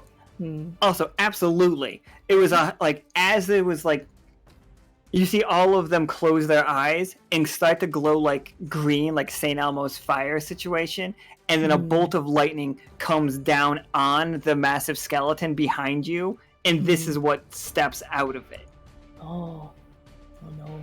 It's just like the last bit of its mana battery energy. The last, like, Midnight, you can tell, like, Midnight, based on, from a person that has been running low on mana battery lately, like, you can tell, like, that's it. That's its last, like, pull. Okay.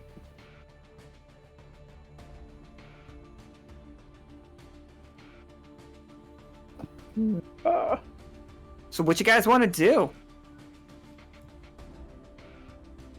Find out where the real one is. How far is the gentleman? Oh, it can be, like, right there. You guys can call the gentleman right up to you. Okay.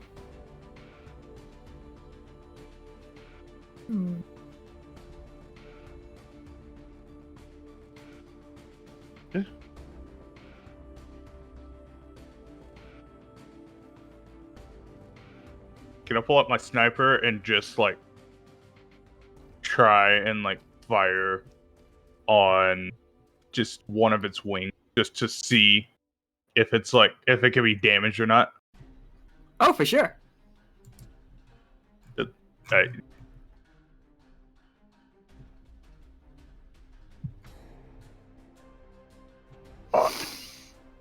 I think no is the answer right there. No, we've established that you're using null rounds, and it can work. I think what happens is one of the other ones jumps in the way and takes the shot from, like, you don't hurt it, but you do limit the number of ones that you are guessing on. Mm-hmm. And, like, as that happens, like, as you, like, come out of it, this bear one just comes charging, like, at you and just tries to, like, tackle you. You see in his hand is, like, a, chipped up and, like, rusted butcher knife, but it looks like it'll get the job done, and it, like, sticks it in your leg.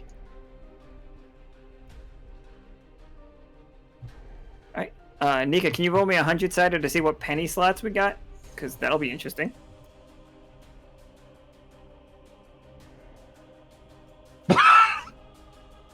100. Okay. Just so you guys know, that the higher the number doesn't make it better for penny slots, because it is just 100 ridiculous items. So let me. I don't know what that one is. Wait, what is 100? It's a needle and thread. Oh! Nice. Okay. Well, That's interesting. And- Okay. I'll take the needle and thread. Oh, well, I would have. Okay. Oh well, you can take it. Yeah, I'll take it. And if you want to Someone's do stitch- anything with it, just let me know, and I can do some stitching. But just I have it. Can you I- close I- up a wound? Oh, I mean, if you need me to do that. Like, you can knock this guy off of you, Cass. Like, you're not gonna, like, hurt him, but you can push him back, then the knife will still be, like, in your leg. Yeah, that's all. That's all I'm gonna do. I am going to. I'm essentially gonna turn one of my revolvers around and essentially hit him off of me. Yeah, club him. Yeah. Club. Do I need to roll? No, that's fine. Like, Okay. you're not gonna hurt him with that, but he will be, like, back, and you see, like, immediately he pulls out another knife from his belt that looks the exact same. Not just, like, looks like it is the same knife, but you have it in your leg still too.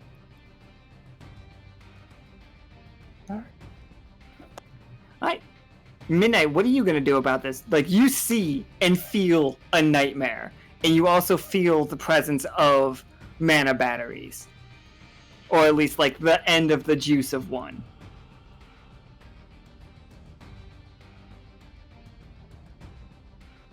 no, I have an idea.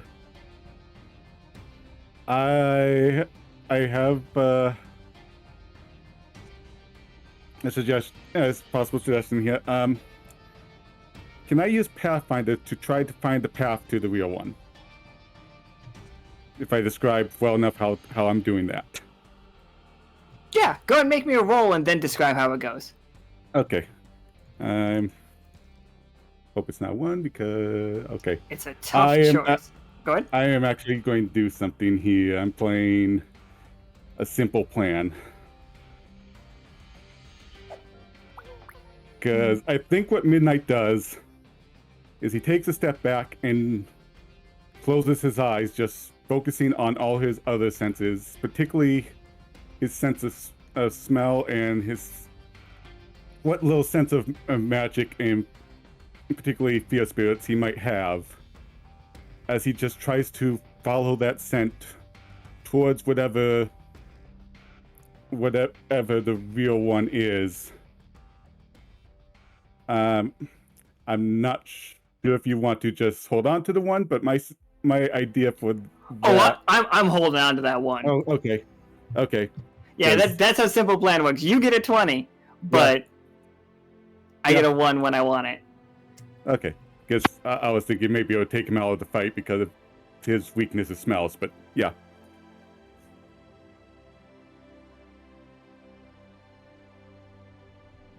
There he is. Like, Midnight, you can see the Dreamworm's aura is coming from the one that dealt Howl that hand.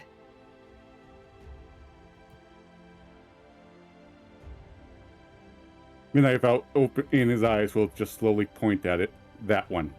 That's the one we need to capture.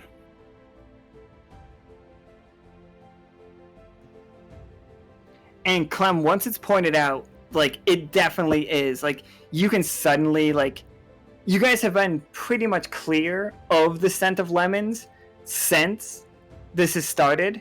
But, like, now you can smell it coming from him. You feel almost a connection to it. And that's the one you guys are after.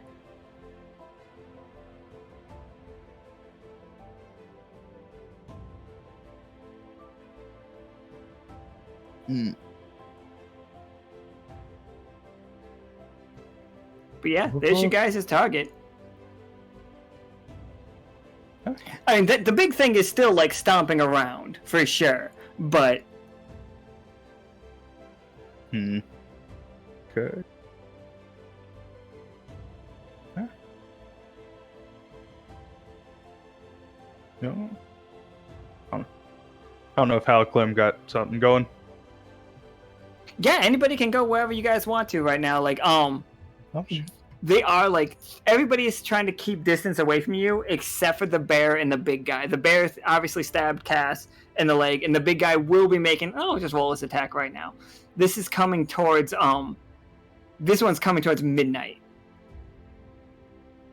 But it's a tough choice. Midnight, it is trying to bring down, like, a massive fist down from above you to smash you into the sand. What is its tough choice that it has to deal with?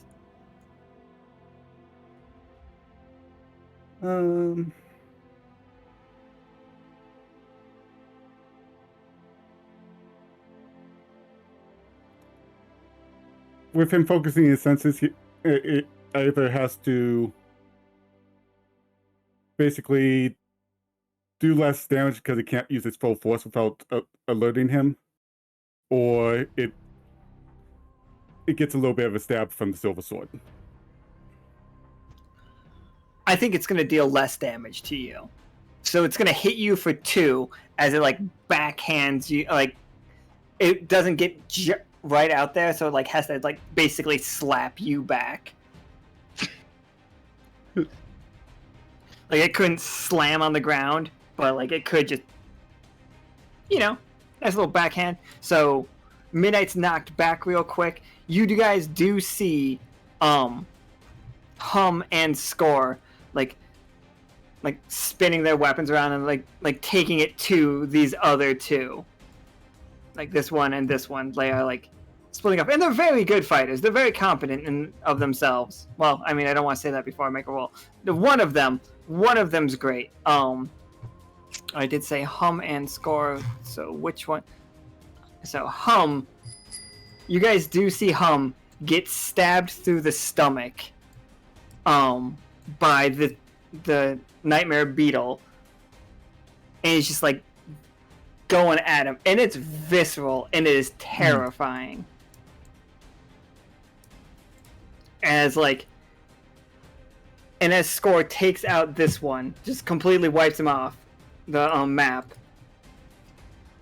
You see the big thing reach its claws down and grab onto Hum as he pulls him in and just Attack on Titans him. Oh. And that deals a shockwave of fear goes out through the world. This moment of the abject terror as you guys see the rosaries in around Hum's neck get shattered by this nightmare's teeth, and everybody takes 2 AP damage. I already have 0 AP. What does that mean for me? Roll me a 20-sider.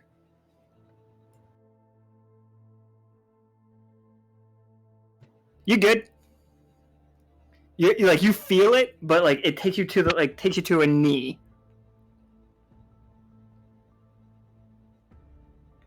So here's where we're at. We have yes, AP damage to chat, AP damage to everybody. Even people that don't have AP are taking it.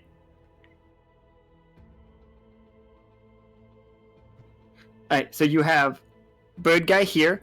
This is the Dream Worm, we know that. But this Nightmare Beetle over here has just caused so much fear. Two, not forgiven.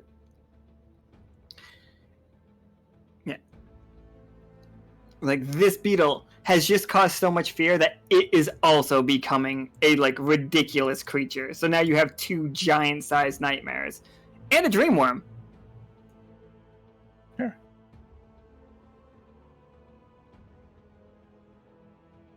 Alright, Kaz is gonna just shoot the bear and try and get him off. Yeah, fuck you, bear. Can I roll 2, right? Shooting him Yeah, with you dual. can roll 2. Do you want to aim them both at the same target? I'm gonna aim one at the bear and then I'll aim one at the beetle. Give me those rolls.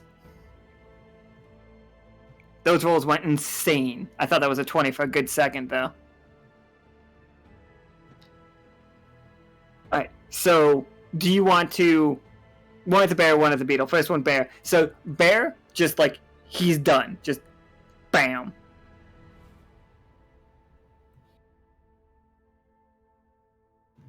And, like, tough choice for the beetle.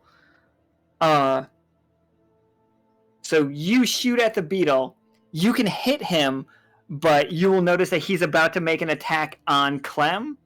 So, like, so instead of doing 2 damage, you can instead shoot the thing's hand that's holding its other knife, and you can take the knife out of its hand so Clem doesn't have to face that attack. Yeah, I'm gonna shoot the knife out. Sick. Alright, Clem and Howl, what are we looking at? Oh, this bear's dead, sorry. Not that it was ever really alive, it was just a nightmare.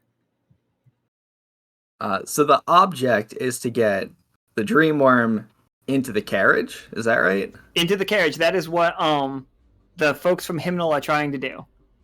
Okay, I'm gonna yell to my new friend Glare to open the door. And I'm gonna use telekinesis to try to huck this thing in there.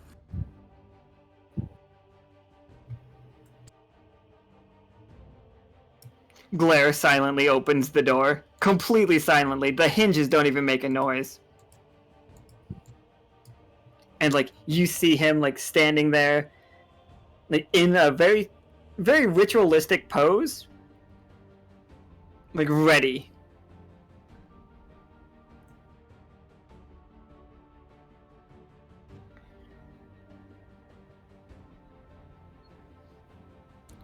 A tough choice. I'm raising. Sure? Yeah. What are we raising it to? Just 11. Okay. Raise it by 1. So a success. Absolutely. Like, you see it. Oh, okay. Good. Like, it gets, like, as you grab it up, like, the illusion fades away. Not the illusion, but, like, the body it's been in fades away, and it hits the doors, and you see, like, tendrils grabbing onto the outside of it, trying its best to not be pulled in. Howl, what are you willing to sacrifice to make sure that this gets in there? Like... So Howl knows this is what has to be done, and he's willing to kind of put it on the line for it. I'd straight up sacrifice half of my HP to force this thing in there. Absolutely. So how much HP are you at right now? Have you been damaged so far? No. Alright, so you're at 6. And with that, it's going to panic attack you. The big thing you guys are going to see is going to be hammering down, trying to hit Howl. Because if Howl stays focused on this, he will push it into the carriage. And it doesn't want that. So this big nightmare is going to make attacks on it. Like, these are... I'm rolling twice at Howl. So, a tough choice and a failure. Okay. So, Clem and Midnight and Cass, all 3 of you, how are you protecting Howl while he does this?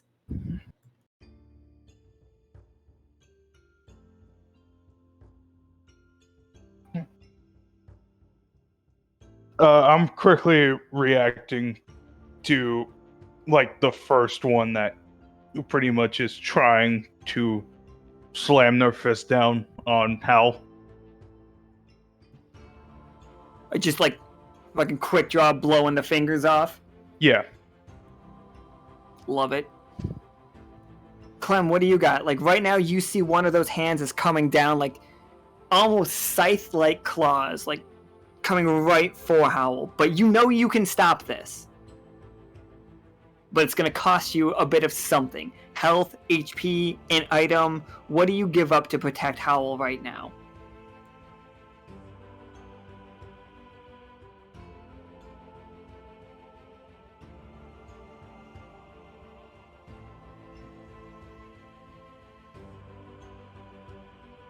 Or I guess, yeah, if you can find a cool use for the needle and thread. Also, are you muted right now?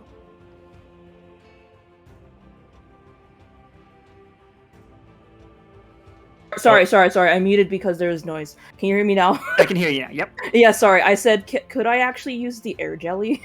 Like, I have air jelly. Fuck yeah! I want to make the air weird. Like, Hell yeah! Finally a use for the air jelly. yeah, We've all been waiting for it.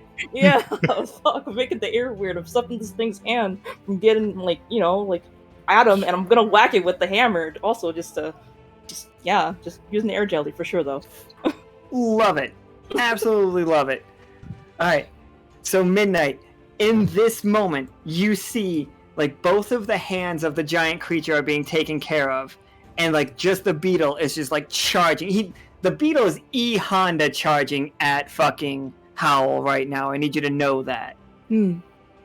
Like, it's coming at him. You see, like, multiple hands, like, come flying out rapidly. How does Midnight stop it? How does Midnight push it back? You know what? I think it's time for Midnight to do his usual reckless thing, and he's just going to take it head on. Fully willing to take the full force of the blow, but he's going to be stabbing with the silver sword. Absolutely.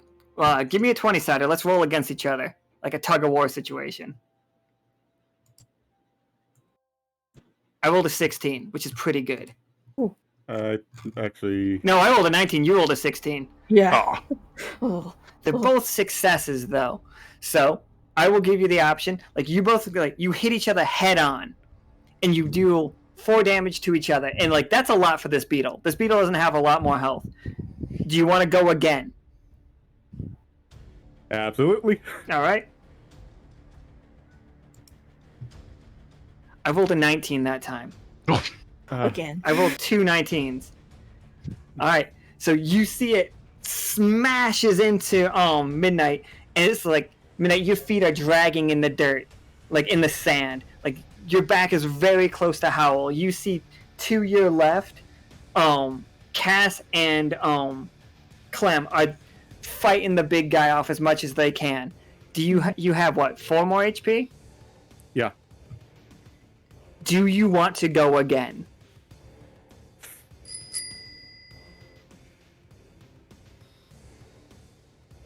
Sure, why not? Oh.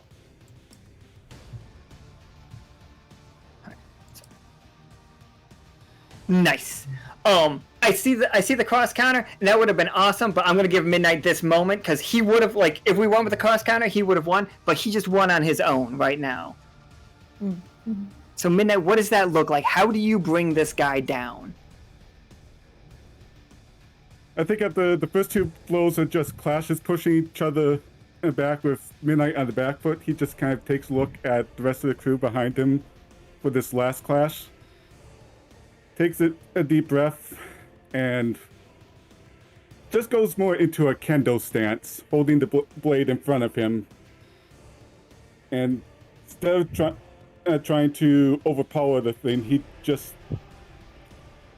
takes a moment to just judge how quickly it's approaching, and quickly swings downwards at it at the last moment, trying to use its own force against it to slash it in half.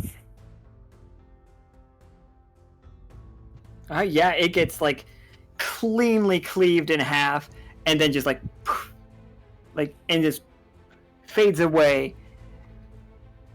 And then, yeah, Howl, you force this dream worm into this fucking carriage, and it, one second, wrong thing. It is not happy about it. Like you feel the door, as soon as the door closes, that big thing disappears completely. As soon as that door closes, with glare on the inside and the dream worm on the inside.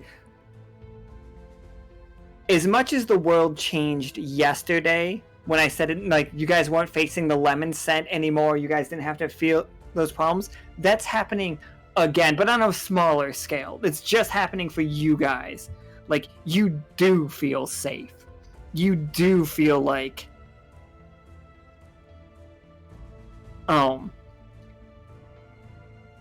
that you did it. And Clem, like, it's contained. It's contained and it's not destroyed. Yeah. Clementine feels a little bit better that it wasn't destroyed, but he's still feeling a little melancholy. Because, yeah, it was the source of the lemons, and there's still no lemons. Oh, no. That's the greatest part. Lemons are going to start growing again, naturally. Oh! Clem can plant lemons, for sure. He's going to be planting lemons because he misses real lemons. Yeah, and it's like, lemons are just going to be like a normal thing again. Mm-hmm. Like, we don't have to worry about lemons. You guys can just have them in your tea. And don't for a second think I didn't have mags on every single one of these maps.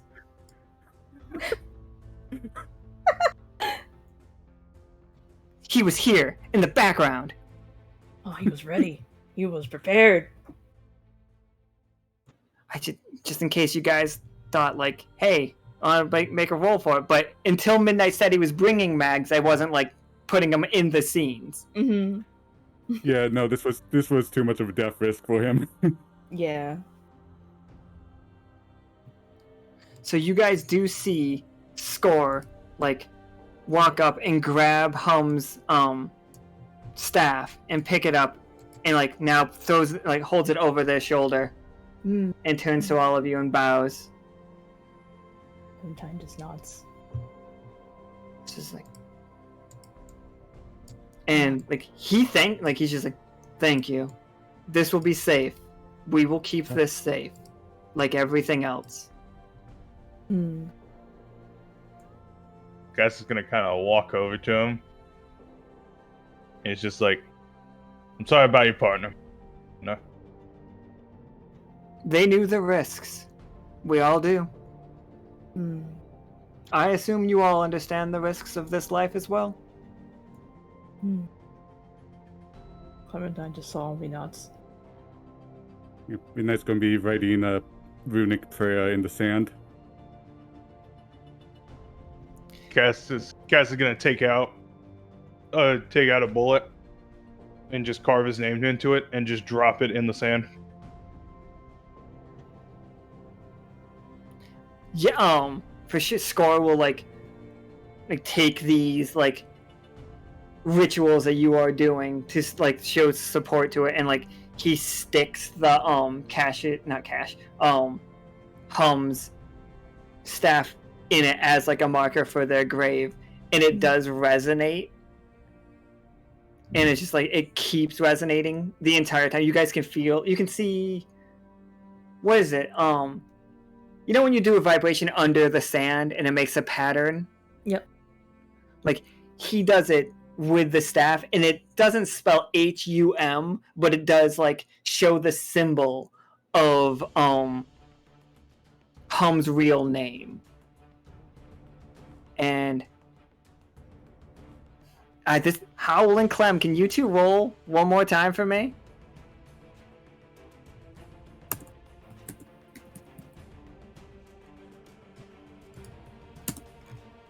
Again! Oh How? shit, that's a 1! How? Why? Another one for No, Bubba. God. 1! Why does this happen today? Okay, hold on. We can't change ones, though. Oh, yeah, true. Alright. Fuck. Okay. All right.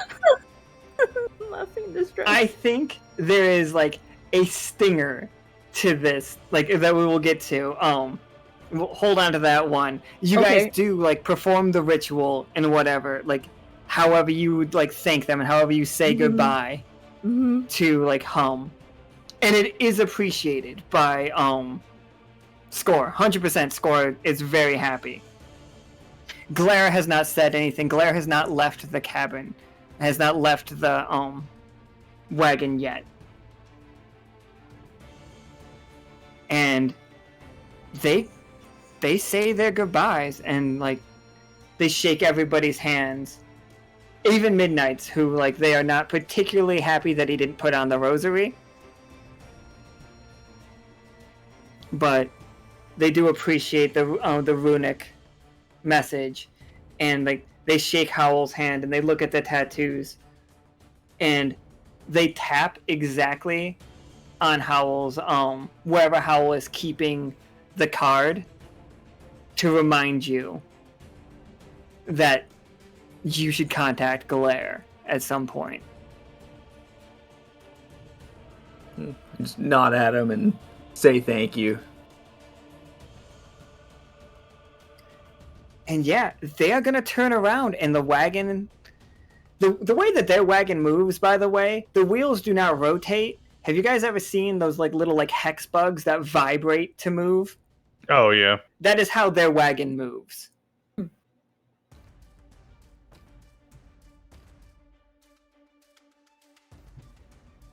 And yeah, you guys did it. You defeated the Dream Worm. Like, we are not going to have to deal with any more lemon nightmares or any new flamingos cropping up. I mean, granted, it all didn't go great. But, so, one second, let me just do this.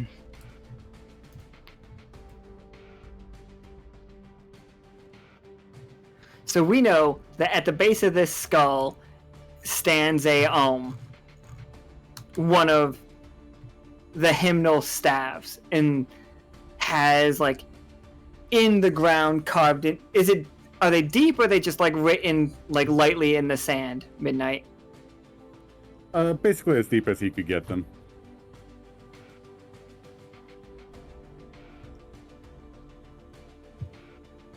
Alright. And like, yeah, like this desert isn't like known for its high winds or anything, so like that will remain for quite a while. I'm looking for a very particular thing, and I'm not finding it because my organization is terrible.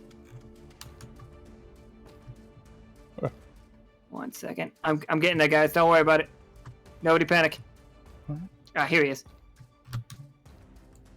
I think days late, like maybe not days, but like quite a while after you guys leave, Geary has made his way to the desert. Ooh, shit! Yeah, not that big. No.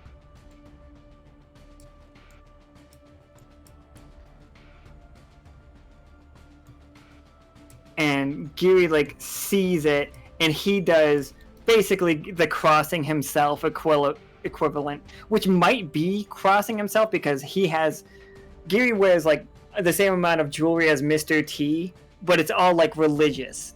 Like he has like Stars of David, he has crucifixes, he has the Beezus Rosa Bees. I'm sorry. He has hymnal stuff. He has a strange clock that is on him. And he gets to the staff, and he crosses himself, and he's just like, and he says to like the sky, a god taker has fallen. And then he just grunts. He's like, not many of us left. And then he just walks away. And that is how today's episode, when life is a lemon, ends. As the players will know that both Hum and Score are god takers. That is what they call themselves. But yeah, the characters don't know. Nobody knows. Mhm.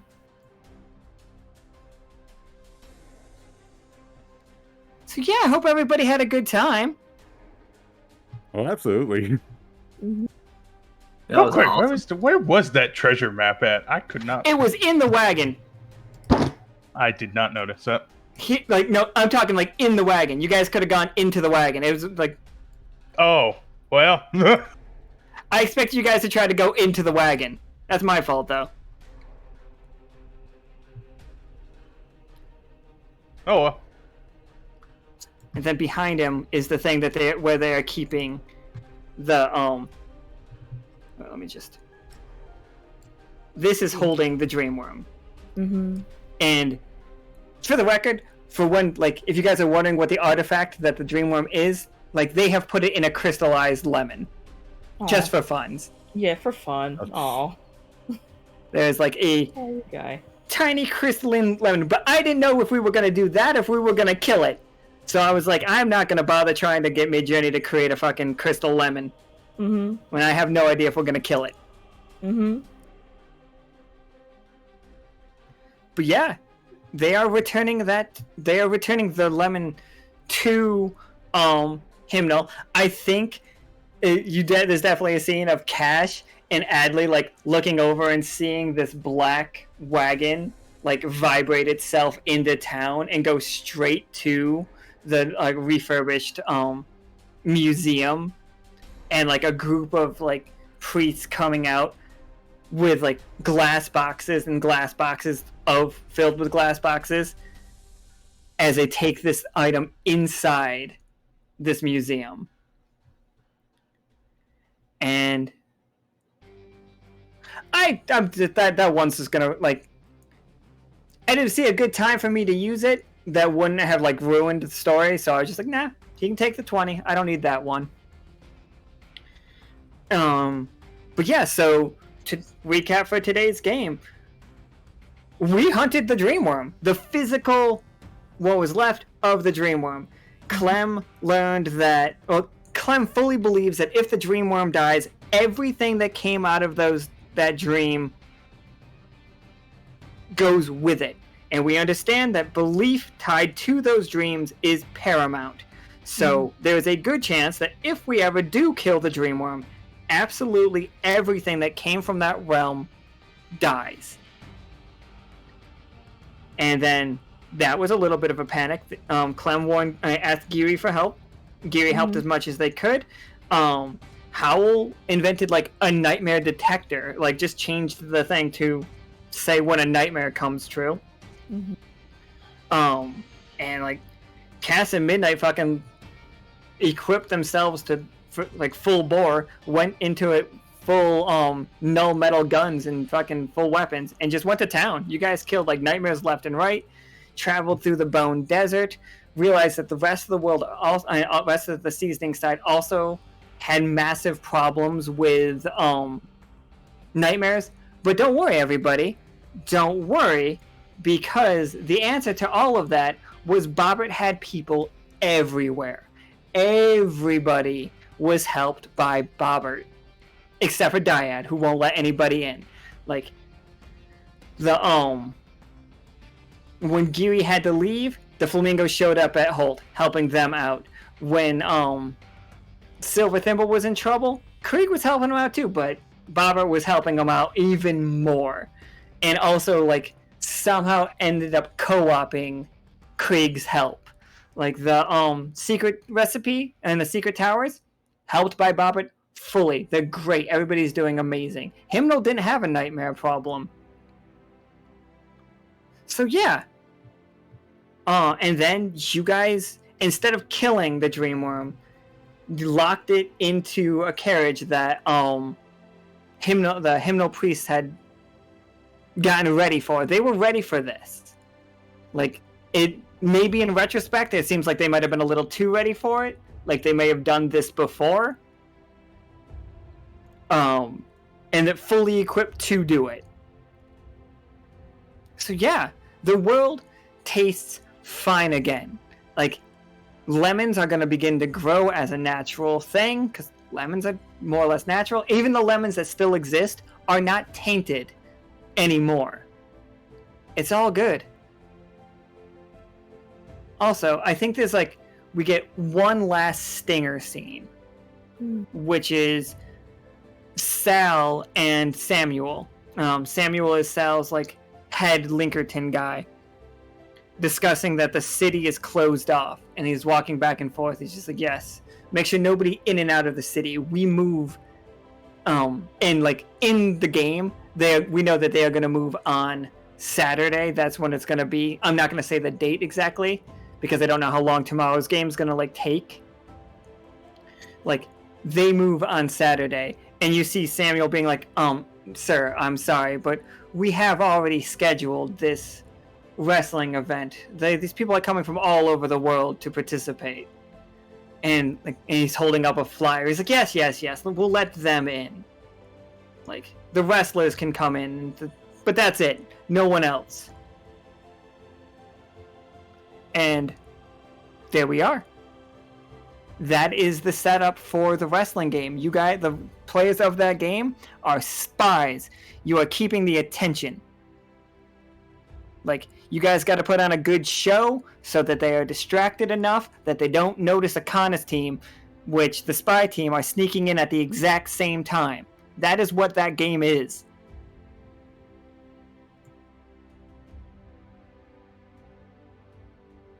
Yeah, can the crew do a hack and distract? And are you good at, like, wrestling? Because I'm not. But I would like to thank all four of you guys, especially, well, not especially, but all of you. And thank you, Midnight, for showing up last minute. Did great. You guys all did great. I like tying up storylines, people. I think it's fun. Mm-hmm. There's also a Crystal Lemon out there somewhere that really, like, resonates with Clem. I just need you guys to know that.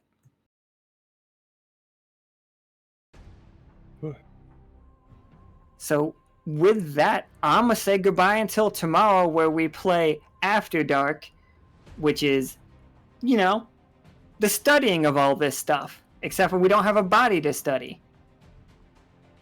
I'm sure that'll be fine. I'm sure it'll be fine. Hey, we will see you all tomorrow at 5 p.m. Pacific. Bye forever. Goodbye forever, everybody. Say goodbye, guys. Bye. Bye. Bye, guys. Bye forever.